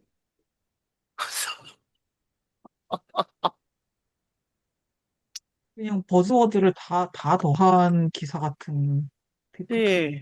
아무튼 그래서 뭐 이런 얘기들이 계속 나오긴 하는데 어, 그리고 작년부터 AI 얘기 나오면서 양자 컴퓨터 얘기가 나오잖아요. 음, 근데 이제 저는 양자 컴퓨터가 뭔지 전혀 모르기 때문에 음, 뭐 대단한 걸 할 수 있다고 그러는데 어쨌든 기술은 계속 발달하고 있는 게 맞고 음, 지금은 이런저런 재주를 보여주는 것 같지만 그 음. 사이에 이제 생활 속으로 얼마나 파고들 것인가는 이게 진짜 AI 윤리에 대해서 되게 강조를 거듭해도 나쁘지 않겠다는 생각이 좀 들고 있습니다. 어쨌든 자, 종합해서 지금 권력에서는 우리 다음번에 읽을 책이 알파고와 이세돌의 대결에서 시작하는 아, 그 잠깐, 장강명의 책인데, 생각난 게 있어서, 그게 250쪽에 또 알파고 얘기가 나오네요. 보면 저의 선물입니다. 네. 한국에 한국일보에서 바둑 특집을 기사를 내가지고, 이거 봤어요. 야, 알파고 네, 10년 생존기. 네, 그래서 그냥 예. 보니까 다음 책하고도 좀 이어지고, 아까 여기도 알파고 얘기 나왔길래, 네네. 그러니까 이게 요즘은 그래서 아예 그 이세돌 구단이 그냥 인공지능 관련된 토크쇼에 매우 많이 등장하고 있어. 내가 제일 처음으로 대치기 당한 사람이에요. 뭐 이런 고백을 음, 하는 것 같아요. 네. 음, 자, 그 김영민 교수도 얼마 전에 그러니까, 험사 게임을 했다고 하고. 예, 예, 예. 자, 전체적인 소감을 아까 그 한번. 기사 링크에 네. 여기 그 신진서라고 하는 이제 신진이 바둑 나도 기사가 세계 1위. 예. 지금 AI를 본격적으로 이제 그 말하자면 AI 시대에 바둑을 둔다라는 평가를 받는가 봐요. 이 그러니까 친구가. AI랑 대국을 하는 뭐 이런 식이고 저도 지금 기사 읽은 게 디테일은 기억이 안 나는데 그래서 이제 그 위에 보면 이제 그 조은현도 나왔잖아요. 네. 그래가지고 요 두 가지가 약간 좀 대비되는 인터뷰예요. 음, 나중에 읽어보시면 재밌을 것 같아요. 오케이, 알겠습니다. 음, AI 이후 바둑계에서 가장 성공한 사람. 음, 음. 참, 그렇습니다. 네, 아무튼. 여기는 부산 사람이네. 오랜만에 한국 바둑계 경상도 출신이 나타났군요. 전체적으로 어떠셨는지 이야기를 이제 좀 천천히 좀 나눠볼까요? 혜영쌤은 지금 차에 계십니까? 네, 운전하고 있습니다. 일단은 그럼 도착해서 좀 들으신 다음에 도착하고 난 다음에. 예. 수미쌤은 전체적으로 어떠셨어요? 이게 그렇게 우리가 막 그냥 이런저런 심란한 생각은 드는데 깊이 있게 들어가긴 약간 조금 모자람이 있는 입문서라서. 예. 또 뭐 입문서라고 어떠셨는지. 해도 뭐 저도 사실 뭐 제가 저 진짜 기술을 너무 싫어하는 사람인데 내가 왜 이런 걸 진짜 내가 왜 이런 걸 아, 기술 싫어하십니까? 기술 싫어하는 사람이거든요 저 진짜 저는 몰랐네. 아니까 진짜 그냥 그 3년 전에 그 선택이 나를 이렇게 수렁에 빠진 게 아니라 제가 그때 얘기한 적 있잖아요 그 뭐지 그 호랑이 꽃감에 나오는 소도둑이라고 왜 그 음, 꽃감 얘기 아시죠? 예, 예. 이게 이제 왜 꽃감 주니까 울음뚝 그치니까 어, 어, 호랑이가 왜 얼마나 무서워 그래 얼마나 무섭길래 근데 이제 왜 도망가는. 소도둑이 호랑이를 손줄알고 올라탔다가 이제 난리가 나는 거잖아요. 예, 그러니까 이제 예. 호랑이는 이제 꽃감이 올라탔다고 도망가고 있는데 제가 딱 그 소도둑 꼴이 된 거예요. 그러니까 손줄알고 올라탔는데 이게 호랑이였던 거야. 내리지도 못해 이제 막 예. 점점 빨리 뛰고 제가 그게 2년 전 감사 그러니까 제가 AI 수업을 뭐 어쨌든 AI에 대해서 얘기를 해야 되겠다라고 정하고 1년 뒤에 정확하게 1년 뒤에 제가 그 얘기를 포스팅을 했거든요. 예. 내가 지금 호랑이 등에 탔다. 그리고 또 2년이 더 지나가지고 그래서 그러니까 뭐 저의 제가 괴로워서 그렇지 뭐 제가 제 판단이 틀린 것 같지는 않은데, 그러니까 안 그랬으면 저같이 기술 싫어하는 사람이 지금 이 꼬라지가 됐는데 강의를 안 했으면 아마 완전 외면을 하고 이제 나는 모른다 뭐 이러고 살았을 것 같은데, 근데 계속 보니까 참 정신 건강에 해롭구나 이런 생각을 하면서 저의 명이 깎아먹는 것 같아. 진짜 실제로 요즘 일어나는 일 보면은. 그런데 이제 또 학생들한테 얘기는 안 할 수 없으니까 이게, 그러니까 저는 이제 저도 이런 수준이고 그러니까 이렇게 정리해 주시는 분들이 있으니까 내가 또 받아가지고 이렇게 전하기도 하는데, 그럼에도 불구하고 이제 사실 굉장히 무력감이 느껴지죠. 그러니까 여기도 보면 뒤에 이 몇 페이지냐, 이 정의를 위한 연대를 향하여 264쪽에서 한 서너 페이지 나오잖아요. 네, 이게 좋은 게임 얘기. 끝나가지고 우리 싸울 수 좋- 있다, 싸워야 된다. 뭐 이런 얘기를 좋은 하는데, 얘기가 나와요, 뒤에. 근데 이제 이게 되게 소셜 딜레마도 그렇고, 그다음에 지금 넷플릭스에서 내려갔지만 알고리즘의 편견도 그렇고, 거의 마지막은 요런 얘기로 끝나거든요. 그래가지고, 그러면서 이제 어쨌든 작은 승리들을 보여주는 거지. 음, 음, 음. 작은 승리들을 보여주고, 그래서 알고리즘의 편견에도 보면 이제 여기 나오는 데이터의 사생활 침해라든지 아니면은 여기 신용 점수 시스템 네, 예, 나오잖아요. 예. 그래가지고 신용 불량자 어쨌든 판별하는 거라든지, 아니면 이제 아파트에서 그런 범죄자를 예측해가지고 막 주민으로 안 받아준다든지, 또 뭐라 그러지? 프로베이션이면은 감호 대상자라고 하나? 이렇게 출소하고 나서 일정 기간 동안 계속 저기를 해야지 자기 보호관찰. 보호 관찰. 응. 그러니까 거기서도 누가 더 위험 순인지 이런 거를 다 AI가 정해가지고, 미국 같은 경우에서는 이미 이제 그래서 이제 그 강도가 이제 다르대요. 근데 강도가 세면은 셀수록 뭐 하루에 뭐 아침 저녁으로 해야 되면 직장을 못 가지는 거야, 이제. 그런 음, 사람들은. 음. 그래서 이제 그런 식의 것들을 하기 위해서 무슨 알고리즘 정의 연맹 이런 거 만들어가지고 막 청문회, 미국 드라마나 항상 다큐멘터리 보면 나오잖아요. 청문회 해갖고 법 응, 통과시키잖아요. 응. 그래서 이제 거기서도 그런 얘기 나오는데, 근데 하나 이기는 동안에 막 한 10개 지고 있는 것 같은 느낌이 이제 드니까. 근데 이제 아까 곽혜영 선생님하고 이제 우리 셋이 한 것처럼 막 우리는 선량한 시민들은 나의 자유를 직접 여기 있습니다. 스스로 갖다 바치고 있고, 그리고 이제 그런 측면에서 대학생이라고 하는 애들이 가지고 있는 특수성이 있는 것 같아요. 그러니까 계급적으로 상당히 동질적인 집단이고, 연령도 그렇지만, 그러니까, 그리고 세대적으로도 지금 우리 X세대보다 훨씬 더 권위에 순종적인 느낌이 있거든요. 학생들의. 우리보다 훨씬 심하죠. 우리는 없지. 그러니까 그냥 이제 있잖아요. 준법주의. 예, 준법주의 심하죠. 무조건, 무조건 법이냐 아니냐, 법을 어겼느냐 아니냐. 그러니까 뭐, 뭐라자면 이제 이주노동자에 대한 동정심이나 이런 것도, 그러니까 진짜 공감도 아니야. 동정심이야. 동정심도 그게 이제 앞에 불법이라는 말이 붙는 순간 사라지는, 뭐, 이런 식의. 하지만 법을 어긴 거 아니냐. 뭐 이런 식의 얘기를 하는 거가 내가, 전 어, 10년 동안 한국에 와가지고 되게 맞아. 놀랬거든요. 그게 이제, 예, 예, 잠깐 끼어들면, 예, 그 예, 중에 되게 심한 게 뭐냐면, 예전에, 우리 학교 다닐 때 일진들, 예, 예, 진짜 정말 이렇게 밖에 나가서 성인이 하는 일을 고스란히 하는 폭력배에 준하는 일진들 있잖아요. 그런 애들이 지금도 있는데, 학교에서 사람 취급을 못 받아. 음, 예전에는 걔네들을 약간 이렇게 두려움의 대상으로 봤었어요. 우리 음, 때만 하더라도. 그런데 지금의 애들은 그런 애들이 있으면 쓰레기네, 무시해. 음, 그래서 학교 폭력의 형태가 되게 기이하게 달라졌죠. 그 말씀하신 준법주의라는 게, 음, 음. 저는 철저히 계급화된 준법주의에 가깝지 않나? 이런 생각을 좀 했었는데, 그쵸. 계급하고 굉장히 밀접한 관련이 있는 것 같아요. 네.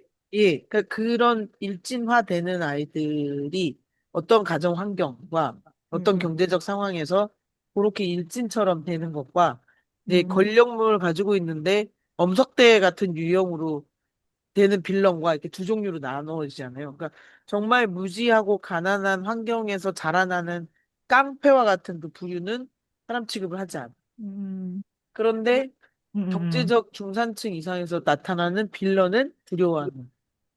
그러니까 왜 그 최근에 학폭 같은 것도 맞아요. 보면은 왜 그 그런 진짜 거. 고위층의 자녀들이 그- 많고 그렇죠. 그러면서 그거예요. 학교의 그 법망과 이 학칙과 이런 거 벗어나지 않는 수준에서 굉장히 악독한 행동을 예. 하는데 걸라 그러면 걸 게 없는 뭐 그런 음. 거잖아요.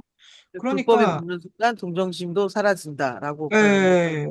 음. 그래서 그러니까 이게 제가 지금 저는 이거보다 훨씬 더 강도가 약한 학생들한테 전달을 하는 편인데 이 부분도 그렇고 뭐 다른 과목에서도 뭐 예를 들면은 이제 그 주변에 있는 사람들 장애인이 됐던 아니면은 소위 말하는 이제 미적 기준에서 신체 기준에서 그러니까 뭐 외모 중심주의에서 그 표준적인 외모에서 벗어나는 사람들이라든지 아니면 이제 이주민이라든지 뭐 무슬림이라든지 뭐 이런 여러 이러저러한 인구 집단에 대해서 얘기를 하는데 그럼에도 불구하고 그런 왜 이게 전복적이고 도전적인 메시지를 얘기를 할 때 굉장히 조심을 해야 되는 안 그러면 진짜 왜 뭐 모르겠어 학생들이 이미 뭐 좌빨이라고 생각을 하고 있겠지만 그냥 제가 겁나는 거는 저를 어떻게 뭐 보는 것보다 그것 때문에 학생들한테 메시지가 하나도 전달이 안 되면 곤란하다는 생각이 들어서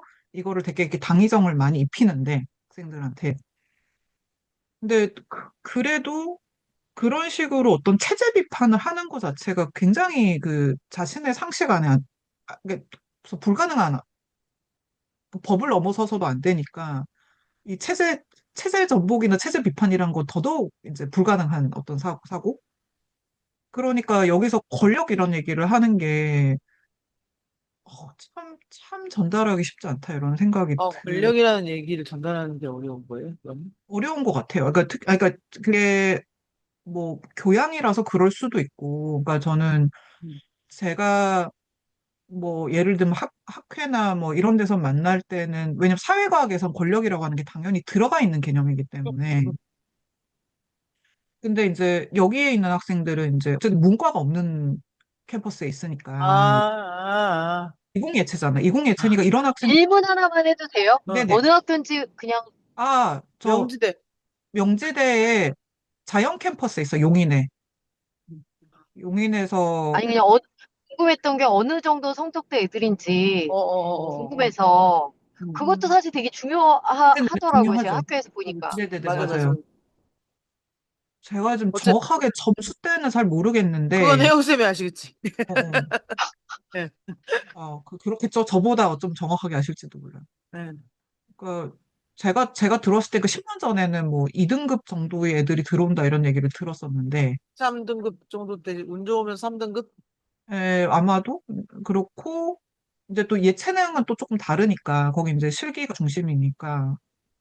근데 어쨌든 뭐 그 들어온 학생들이 대학에 들어올 때까지 그런 사회과 수업을 사회탐구라든지 이쪽에서는 뭐 많이 이제 저기가 없는 거죠. 그러니까 또 어떻게 보면 좀 더 그 그냥 학교에서 배운 대로 사회에서 배운 대로 근데 그 중에 또 일부는 그 전에 얘기했던 되게 그 이대남 논리에 충실한 친구들도 좀 꽤 보이고 혜영쌤 대답하실 수 있으시면 혜영쌤네 학교도 애들 사회탐구 같은 거 시켜요? 수행평가 같은 걸로? 잘 모르, 시키죠. 시키긴 하는데 좀 저희 학교는 음. 좀 떨어져서 안양 평촌보다는 확실히 떨어져서 어. 아까 말했던 그 히틀러랑 비슷하지 않냐라는 생각이 나오기는 좀 쉽지 않은. 시흥이 원래 네, 또 혁신교육이 되게 빠른, 선도적인데? 고등학교도 안 그런 건가요? 그런 학교도 있긴 한데 뭐 저기 장국중학교를 아, 아, 아. 비롯해서 좀 그 유명한 동네. 학교들 있잖아요. 음, 음, 근데 음. 이제 우리 학교는 좀 약간 기피하는 지역에 음, 있는 아, 약간 떨어져 있어서. 예, 비평준화 어, 어. 지역이거든요. 그래서 시흥 비평준화다 보니까 안양 평촌이랑 좀 느낌이 달라요. 제가 아, 부천에 있다 옮겨왔잖아요. 예, 그래서 예, 예. 상당히 학교 분위기가 좀 다르고, 음, 아, 공부를 잘하는 애들 중에서는, 진짜 잘하는 애들 중에서는 좀 생각이 있는 애들이 확실히 있긴 있거든요. 음, 음, 음.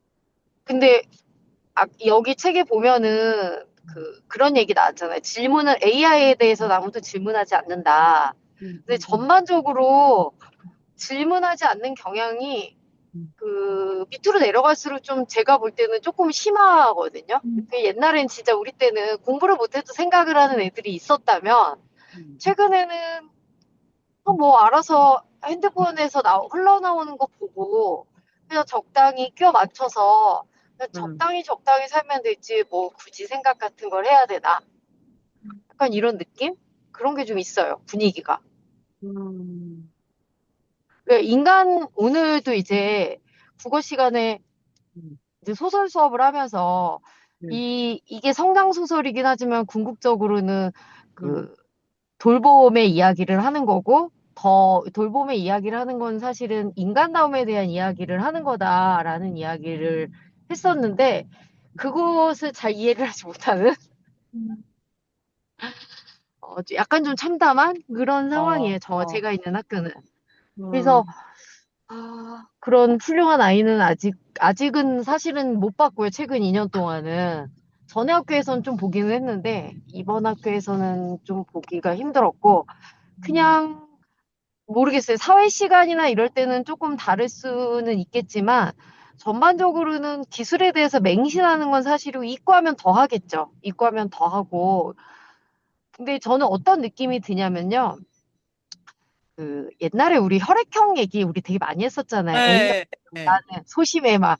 근데 아, 그거를 진지하게 받아들이진 않고 음, 그게 전혀 과학적인 것도 아니고 그렇지만 그 얘기를 통해서 그냥 나는 이런 사람이야라고 그냥 가볍게 이야기하는 정도 이야기를 했는데 한동안 최근에 좀 주춤하지만 MBTI 엄청 예, 유행했었잖아요. 예, 예, 예. MBTI 엄청 유행할 때 어떤 느낌이었냐면 약간 MBTI는 뭔가 되게 복잡하고 그 뭐 이렇게 검사 도구가 있고 뭐 음, 이게 애들이 약간 좀 그나마 혈액형보다는 과학적이지 않나? 음, 약간 이렇게 받아들이는 거죠. 근데 과학적이다라고 생각하는 순간 약간 그걸 맹신하는? 근데 음. 사회적인 분위기도 그랬잖아요. 뭐 입사 시험에서도 뭐 MBTI를 보는 회사가 있다. 뭐 이런 막 언론 나오고 예, 예. 그러니까 예를 들어 시를 볼 때도 음, 이제 공감을 못하는 경우에 그냥 너무 쉽게 저는 틸에서 그래요. 뭐 이런 이야기들을 아무렇지도 않게 하거든요. 그래서 내가 틸하면 생각을 해야지 공감은 논리부터 시작하는 거야. 막 이렇게 막 이야기를 하는데 예. 그게 이제 전혀 부끄럽지 않은 거예요. 옛날에는 공감을 못하는 게 쟤는 좀 인간성이 떨어지는 거 아니야? 좀 인간적이지 못하다 이렇게 저거 했다면 틸에서 그래라는 말이 너무 아무렇지도 않게 아, 받아들여지는 아, 아. MBTI를 네. 숭상하고 그 MBTI를 숭상하는 데는 이게 어느 정도 어, 과학적인 심리학 기반이긴 하지만 그래도 과학적인 거라는 게 있기 때문에 그런 게 아닌가. 그 다시 AI로 돌아오면 AI에 대해서 질문을 안 하는 것을 너무 당연하게 음. 생각을 하니까 여기 나왔던 것처럼 이게 되게 창의적이고 막 이런 생각하는 존재로서 AI를 생각을 해버리는 음. 그런 것들로 이어지는 게 아니라 되게 맹신하는 느낌? 그리고 실제로 자기들 능력보다 뛰어나거든요? 뭐 결과물 나오는 거 이게 보면 참, 그럴 수 있지. 그것도 여기다 대고 그렇지. 아무리 생각을 해라라고 얘기를 해도 너의 인간다움이 무엇이냐라는 이야기를 너는 AI한테 모든 삶의 주도권을 넘겨줄 것이냐라고 얘기를 해도 뭐 전혀 뭐 CR도 안 먹히는 나보다 나은데 뭐 그것 좀 활용하는데 뭐 그게 좀 어때? 너의 그런 인간다운 뭐야? 그러면 이제 무능함? 이렇게 대답하겠네, 애들이. 그냥 그런 거는 생각하는 거는 기본적으로 애들이 근데 생각하는 거를 싫어하는 지는 꽤 됐거든요. 뭐 어, AI가 어. 아니더라도 뭐, 아, 그거는 저도 수업 중에 많이 느꼈었죠. 10년 예. 전이었어요. 예, 한 10년 전부터 그런 현상은 나오고 있었는데 지금은 그냥 생각하는 게 그때는 그냥 귀찮다 응, 정도였던 특히 이공계 쪽 애들이 응. 그 경향이 되게 심했고요. 근데 국어 시간에 계속 질문하니까 제발 그렇게 웃으면서 왜라는 질문 좀 하지 말라고. 너 왜 자꾸 뭘 시키냐고. 국어를 선생님 제일 그냥 선생님, 싫어하는 애들이 선생님 그냥 강의 진짜 툭 하면 안 많아요. 돼요? 그럼 뭐 이런 식이지. 예. 저는 영어나 수학을 싫어하는 애들이 많을 줄 알았는데, 국어가 1등인 거예요. 싫어하는 과목에. 주요 잠깐만. 과목 중에. 자꾸 뭘 생각하라 그러니까.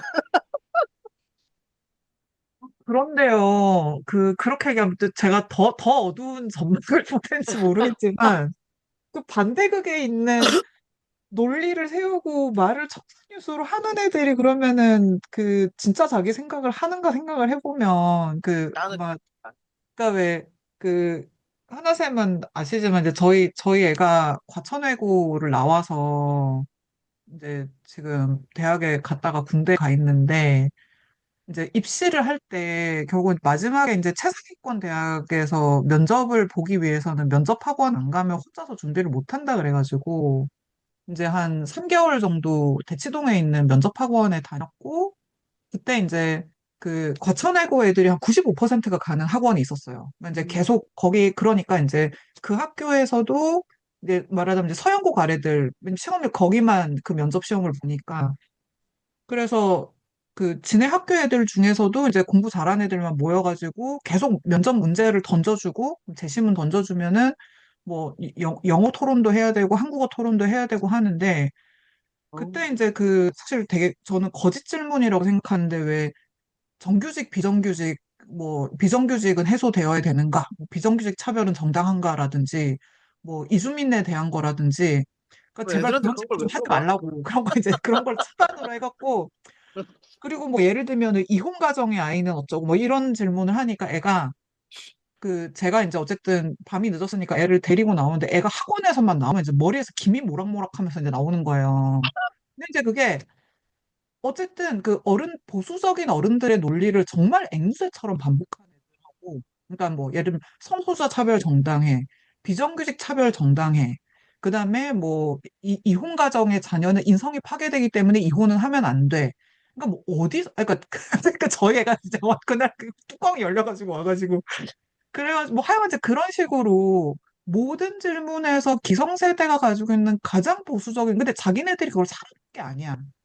그러니까 뭐 예를 들면 비정규직 얘기도 능력주의 얘기인 거죠. 그러니까 뭐 자기네들이 공부 열심히 안 해서 그렇게 됐는데 그걸 왜 우리가 사회가 그거를 그러니까 거기에는 이제 깔려 있는 게 나는 비정규직이 될 일이 없다라고 하는 게 이제 깔려 있는 것이고 그래서 말은 되게 잘해요. 그러니까 말은 되게 잘하고 이게 특히나 이제 그런 식의 어떤 찬반 논리에서 논리의 근거를 세우고 이 막 구성을 어쨌든 이제 입시에 붙으려면은 뭐 3분인가 뭐 하여간 이제 정해진 시간 안에 그거를 작문하듯이 이렇게 정리를 해야 되니까 근데 그게 생각인가라는 생각이 들었던 거죠. 그러니까 이제 저희 애는 이제 뭐 TMI지만 이제 이혼 가정 자녀이기도 하고 또 뭐 제가 연구하는 게 그러다 보니까 이제 성소수자 관련해서도 좀 활동을 많이 하고 하다 보니까 퀴어 다른 축제 애들하고 맨날 조금 나갔던 친구. 다른데 자기는 직접 보고 어쨌든 부딪히고 해가지고 생각을 한 부분들에 대해서 다른 애들이 그러니까 그 이혼 가정 얘기가 절정이었는데 걔네들은 사실은 걔가 나중에 이제 고등학교 졸업할 때쯤에 친한 애들한테만 사실은 우리 집 이혼했어라고 얘기를 하니까 애들이 활짝 놀라면서 그러니까 자기가 생각한 거는 거의 뭐 그 선생님 아까 말씀하신 일진 같은 그런 애들인 거지. 이혼한 집 애라 그러면 저희 집 애 같은 애가 아니라 그러니까 이제 그게 사고가, 그러니까 그거가 이제 왜 공부를 못하니까 생각을 안 한다고 이 생각을 하지만, 공부를 잘하는 애들은 또 다른 방식으로 생각을 안 하는 부분들이 그러니까 그 있고, 그러니까 그냥, 대치동에 면접 학원이 있다는 것도 좀 쇼킹한데 대치동 예, 면접 예, 학원을 가는 정도의 수준의 아이들은 그렇게 학습을 하지만 그거보다 좀 떨어지는 애들은 네이버 웹툰 댓글로 인생을 배우거든요. 그러니까요. 유튜브에 나오는 거 보면서 짤로 인생을 배우고. 거기에 모든 논리가 다 있어요. 근데 그게 약간 그 펜코와 이준석과 네이버 웹툰 댓글이 이 아이들의 그 논리를 형성해주는 가장 기초적인 기틀이라고 볼 수가 있어요. 그게 이제 글자를 읽을 수 있을 때부터 얘네들이 그걸 보니까 음. 네이버 웹툰 댓글.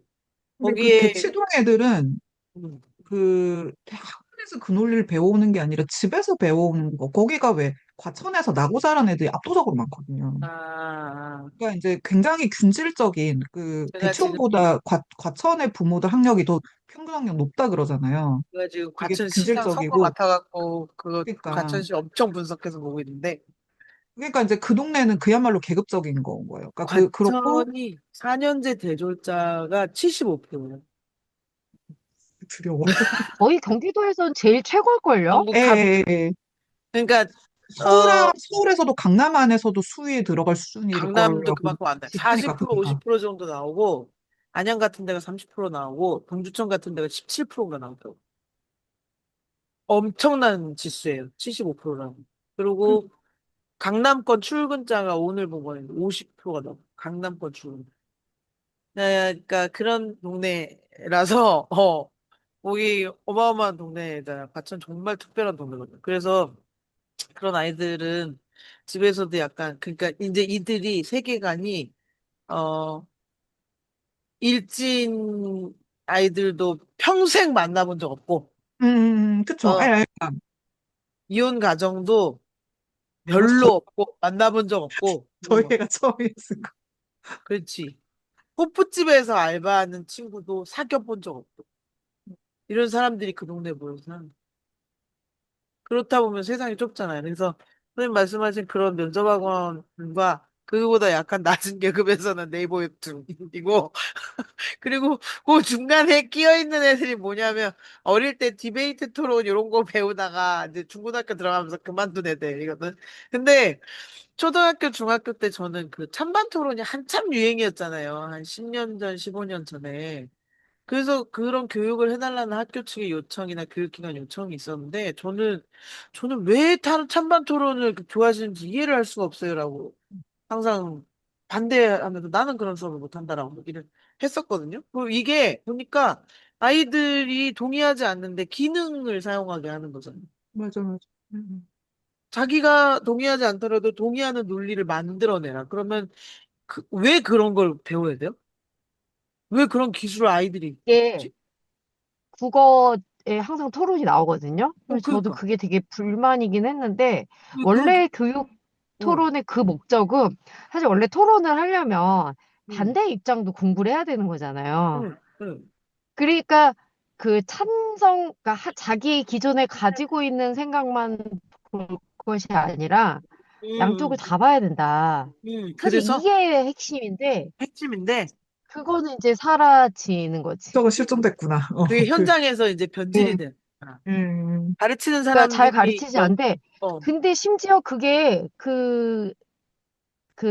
진짜 그런 상위권 애들이나 소위 말하는 이런 애들은 그나마 음, 뭐 할 수 있을지도 모르겠는데 제가 느낀 거는 뭐냐면은 작년에 되게 충격받았던 게 이제 토론 수업을 한 건 아니고 이제 토론문이 나온 걸 가지고 이제 논증이 뭔지 뭐 이런 거를 이렇게 가르치는 음, 근데 이제 애들이 학기 끝나고 자기평가서를 쓰고 이제 자기가 성장한 국면 뭐 이런 걸 쓰는 란이 있거든요. 제가 하는 것 중에. 네. 근데 토론은 그냥 말싸움인 줄 알았다. 어, 라고 이야기하는 애들 엄청 많아요. 그러니까 이게 합리적인 근거를 가지고 찬반을 찾아서 이렇게 변증법적으로 이렇게 두루 더 나은 것들을 향해 나아가기 위한 근데 그런 것 때문에 이 토론 토의 이 문화가 이제 생기게 되는 이런 것 자체를 전혀 모르는 상태에서 그러니까 이준석류가 어떻게 이야기를 하고 이런 것도 다 그냥 말 잘하고 그냥 이렇게 생각을 하는 거지. 그러니까. 이준석에 대한 선호 이유 중에 하나가 말을 잘하는 거잖아요. 그러니까 똑똑하다라고 보는 거예요. 걔 그러니까 논리가 어디 뭐가 어점이 있고 얘가 이런 어디가 거는 말을 생각하지도 않아요. 나는 모르겠는데 말을 잘한다고. 제가 한 10년 정도 저희 학교에서 독서 토론 대회 예선 심사를 계속해서 이제 학생들한테 책을 읽히고 토론을 시키는데, 그러니까 이제 그렇게 학교에서 그렇게 토론은 그런 거다, 말싸움에서 이기는 거다라고 배워와가지고 이제 그걸 시전하는 학생들이 있는 거죠. 그래서 재작년에 뭐 좀 사건도 어? 있었고, 손석희가 잘못한 건가? 그때는 백번 제가, 토론이 다 잘못한 건가? 아, 그런가? 그러니까 왜 그런 그 거지? DC 사이드 같은 데서 댓글 주고받고 런 것을 토론이라고 인식하고 있을 수도 있겠어요. 그럴 것 요즘은 또, 같아요. 어, 요즘은 게다가 또 쇼츠로 잘라진 토론들을 보니까 상대방을 어떻게 공격해서 입을 딱 다물게 만드느냐, 이것이 토론이다라고 생각할 수도 있겠고. 그게 찰리 커크가 쓰던 방법이고 이준석이 쓰던 방법이잖아요. 말 못하게 맞아. 만들어서 이기는. 네, 네. 그리고 그걸 그래서, 잘라가지고 이렇게 그렇지. 흘리고 이러면. 맞아요. 그래서 찬반 토론 훈련 같은 것도 그게 찬반 토론을 통해서 계속해서 이기고 지고 막 이런 점수 매기고 이런 디베이트 대회도 막 열고 그랬단 말이에요. 한 10년 전쯤에. 맞아요. 그렇게 그러다가 이제 사라졌죠, 이제. 지금 최근에 다 사라졌어. 사라졌어요. 이게 하나의 시장이었고, 그게 이제 경기도 지역은 퍼져나간 계기 중에 하나가 오산시였는데, 오산시장이 원래 윤 선생 영어학원 하던 사람이거든. 안민석하고 친구 각상욱이라는 사람이 윤 선생 영어하다가 돈을 벌어서 안민석이 초등학교 동창이라 국회의원 되는 과정을 밀어주고 본인이 이제 시장이 됐는데 오산이 진짜 자원도 재원도 없고 너무 조그만 동네예요. 인구도 적고 20만인가? 그래서 음. 거기서 근데 집값이 싸니까 젊은 사람은 많아. 그래서 이 사람이 윤선생 영어를 하던 그 실력을 발휘해서 우선은 평생학습도시 모범 사례를 만들어 놨어요. 그러면서 그때 이제 누군가가 이 시장을 찾아가. 그 사람가 누구냐면 미국에서 디베이트 토론으로 돈 좀 벌어먹던 놈인데 그 양반이 한국 들어와가지고 이 디베이트 토론 오산시를 완전히 다 잡으면서 시장을 엄청 확장했죠. 서울 가서 뭐 하고 이게 거기에 약간 종교처럼 낚인 사람들이 꽤 있었어요. 그래서 우리 동네까지도 약간 전파가 됐었는데 민주당 쪽 라인을 잘 타고 싹 한 바퀴 돌고 지금은 어디가 어쨌든 그런 것도 다 시장인데 이런 것들이 계속 발생을 하네요. 과거에 10년 전에 학교 들어왔을 때도 맞아 저도 선생님 왜 자꾸 못 시켜요? 막 이런 데 많아. 지금은 성적이 좋아도 생각을 하고 싶어 하지 않는다. 그런 얘기네. AI가 먹히는 진짜. 응. 막 그런 생각이 드는 거지. 어떻게 보면 인간은 응. 원래 그런 존재. 그러니까, 뭐, 두 번의 세계대전을 겪어야지 정신을 잠깐 차렸던 시절이 있었고, 산업혁명 어. 때도 엉망진창이 되고 나서 인간의 삶이나 대기질이나 엉망진창이 되고 이렇게 막 기형아 나오고 막 이래야지 뭔가, 환경 오염이 중요한 문제구나 알고, 그리고 AI한테 된통 한번 당해야지, 엉망진창이 돼야지 이 사람들이 정신을 차리나? 응. 차리려나? 뭐 그런 생각은 들어요, 사실 요즘은. 인간은 원래 그런 존재인가?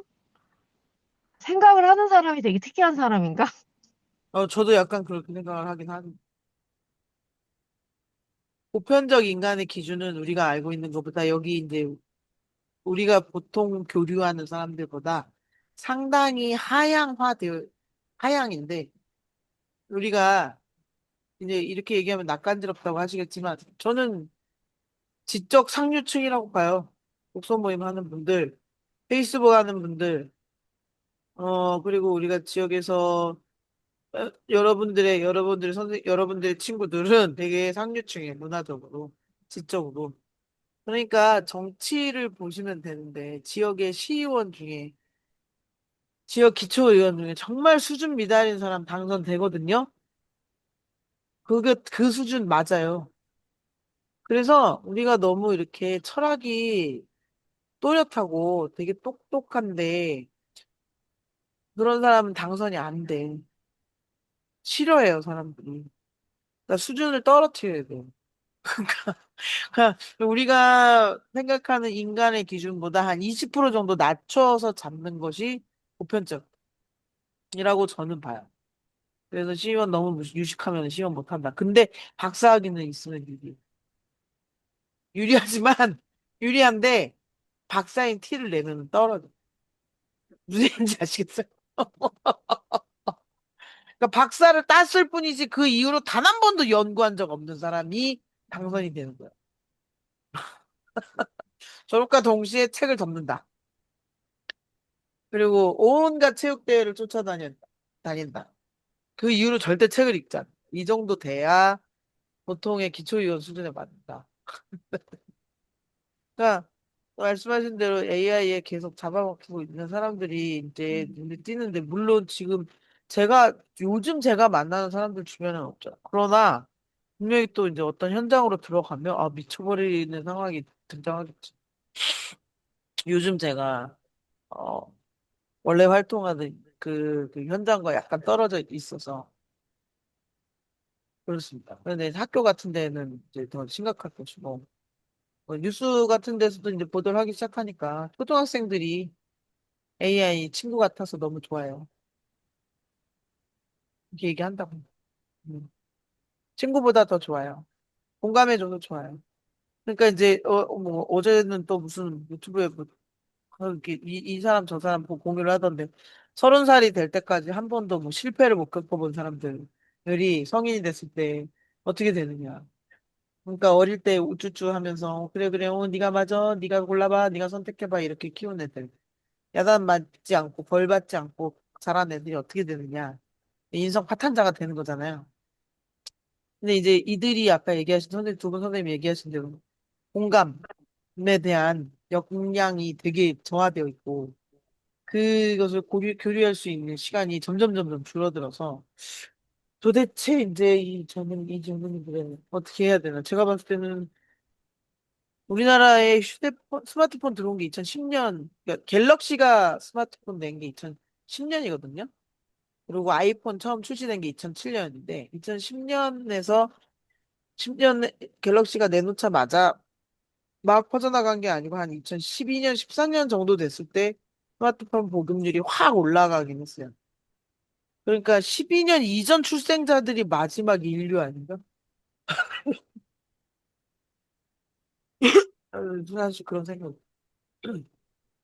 그 이후부터 어린이들이 돌 무렵부터 식당에서 휴대폰 보고 앉아 있어요. 걔네가 12년생이 지금 몇 살이야? 초등학교 6학년이잖아. 중학생이잖아.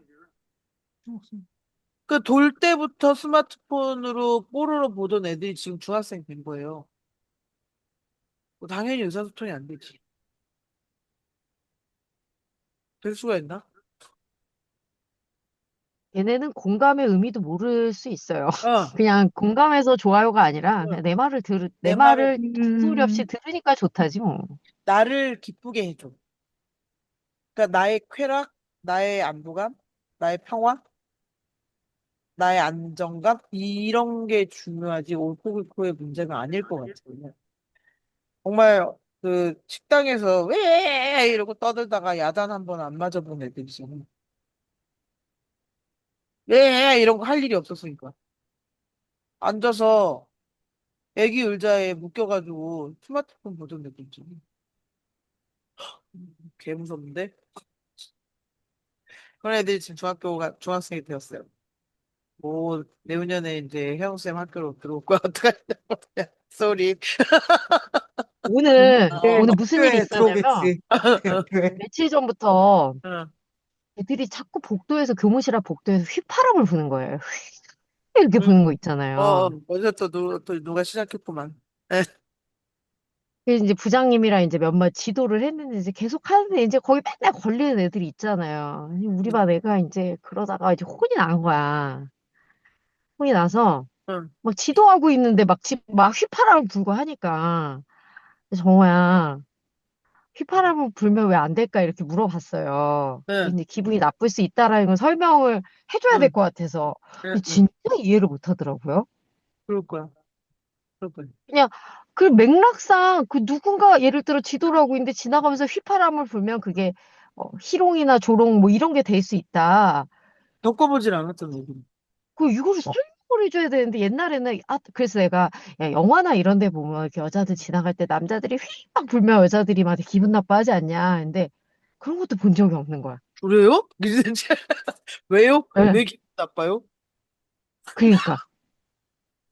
그럴 근데 수밖에 없어. 그게 별거 아닐 수 있지만 우리 애들도 그런데 그 12년 전 출생장애 응, 드라마도 잘 안 보잖아요. 드라마도 당연히 안 보죠. 영화도 잘 안 보고. 쇼츠만 예. 보죠.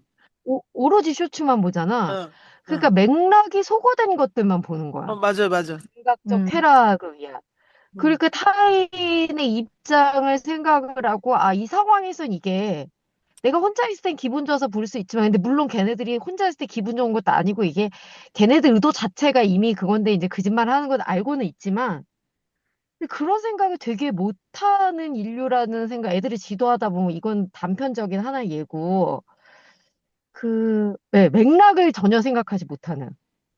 맥락이 필요. 국어적으로 문화부 착화에서 맥락만 생각을 못하는 게 아니라 관계를 맺고 의사소통을 하는 데 있어서 맥락을 생각하는 능력이 되게 현저히 떨어지는 세대구나라는 생각이 진짜 많이 들어요.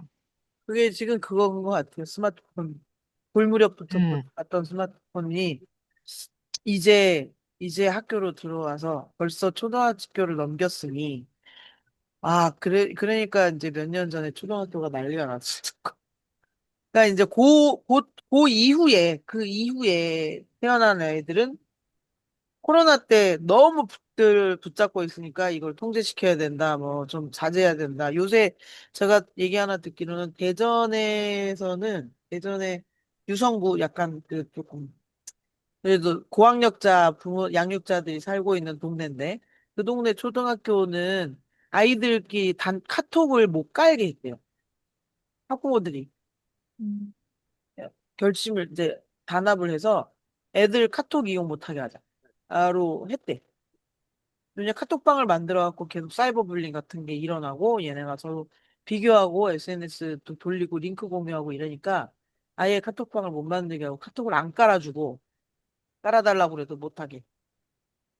지금 그 정도의 통제를 하고 있다고 하거든요. 스마트폰 전체 통제는 어렵지만 일단 SNS는 차단하는 정도? 그러면 인스타를 할 스마트폰을 텐데 어? 카톡을 어?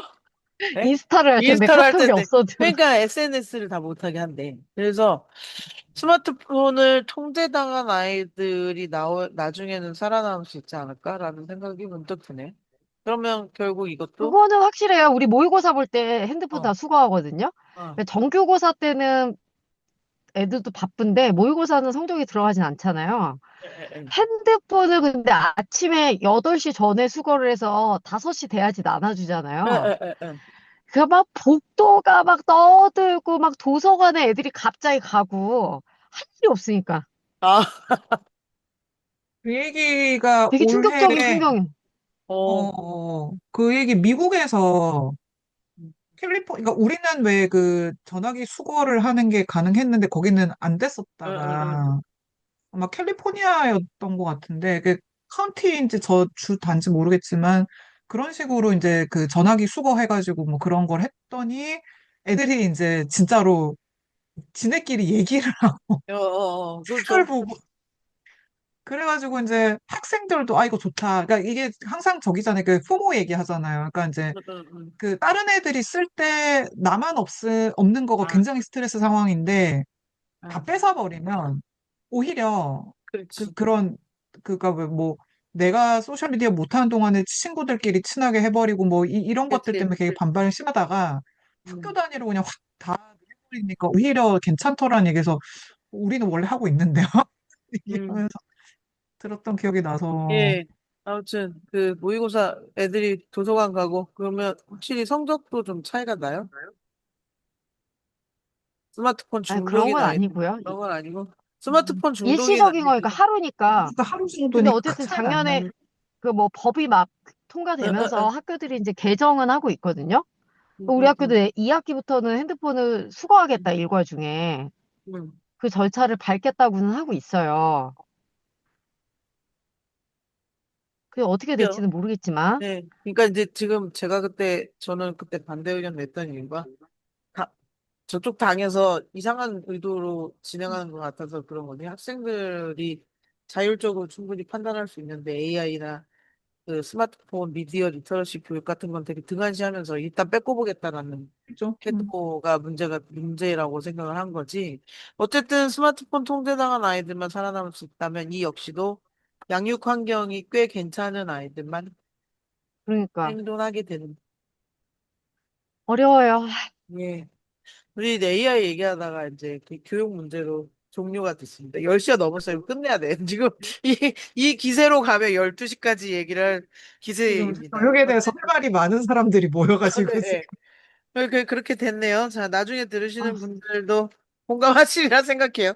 어쨌든 AI에 대한 어떤 입문서, 그리고 남들에게 소개하기 좋은 또는 내가 어디 가서 AI에 대한 썰을 풀어야 되면 여기에서 얘기했던 어떤 우리가 요즘 활용하고 있는 LLM의 이야기가 아닌 그 이면에 이 시스템이 AI의 시스템이 어떻게 작동하는가에 대한 이야기를 정리하는 데는 꽤 괜찮은 책이었다라는 결론을 내리면서 한 주 쉬고 장강명의 먼저 온 미래를 읽으면 이제 상반기 AI 책은 끝나고요. 그 마지막에, 상반기 마지막에 읽을 책이 이주 경계의 꿈인데, 조선족에 대한 이야기입니다. 그래서 저 AI 얘기하다가 왜 갑자기 다양성으로 튀느냐 하면은, 어쨌든, 새로운 것을 받아들이는 것과 또는 이 기계화와 효율을 추구하는 나라에서 과연 우리는 같이 살 수 있느냐에 대한 질문을 하나 넣는다는 의미로 제가 넣어봤고, 상반기에 같이 읽었으면 좋겠다는 책이기도 해서 적어봤습니다. 끼워 넣어봤어요. 하반기 책을 이제 슬슬 다다음 달쯤에는 정리해야 될 것 같은데, 한 6월 달쯤 정리할 예정이고, 전쟁 이야기를 넣어야 될 것 같아서, 예. 전쟁과 AI에 대한 이야기를 더 좋은 책이 나오면, 예, 골라보려고 합니다. 어쨌든, 그래서 사회과학 모임은 요렇게 여기까지 끝내고, 10,000원씩 싸드려요. 오늘 10,000원씩 싸드리고, 다음 주 한 주 쉬고, 그 다음에 이제 십기는, 예, 4월 21일에 시작합니다. 지속하시는 분들 그때 뵙고, 또 다음번에 너무 바쁘시면, 다음번에 또 다른 기회에서, 현장에서, 오프에서 또 뵙도록 하겠습니다. 네. 수고 많으셨습니다, 쌤들. 네. 둘 다 책, 그 감사합니다. 다음 책도 너무 안녕히 주무세요. 궁금한데, 네. 도저히 학기 중에 체력이 유지가 안 돼서 좀 쉬어. 그러니까, 네, 쉽지 아, 않은데. 저도 그래서 아직 결제 못한 거예요, 진짜. 그래서 이걸 해야 읽어라, 되나. 어, 읽어라 소리는 안 하잖아요. 그 책을 응. 작년부터 사놓고 못 읽어서 나는 어, 읽어야겠다고 하긴 한데, 작년 겨울에 샀는데 겨울방학에도 결국엔 못 읽었거든요. 원래 그리고 그 그냥, 양반이 근데 좀 쉽게 써서, 그래서 어쨌든 읽어오지 않고, 이 현장에서 읽는 것을 아니면, 아, 알트독을 하던가. 힘들어, 저녁에. 그 작년에만 해도 이주, 해서 읽을 수 있었는데. 응. 그 이주 경계 꿈은 인류학 예, 책이잖아요. 예, 예, 네. 그래갖고 그 미국에서 인류학 상도 받고 막 응, 그런 응. 책이라고 하더라고요. 그러니까, 편집자가 보내줬는데, 이거를 홍보를 못한 것도 너무 아깝고, 음, 꼭 좀 한 번쯤 이런 책은 같이 읽는 게 필요하지 않을까, 이런 생각이 좋을 것 같아요. 들어요. 저는 그때 한국에 잠시 없을 것 같아가지고. 네, 네. 아무튼 두루두루 또 기회 있으면 뵙도록 하시지요. 예, 부담 없는 책 모임. 예, 버클러 수고하셨습니다. 수고하셨습니다. 예. 네.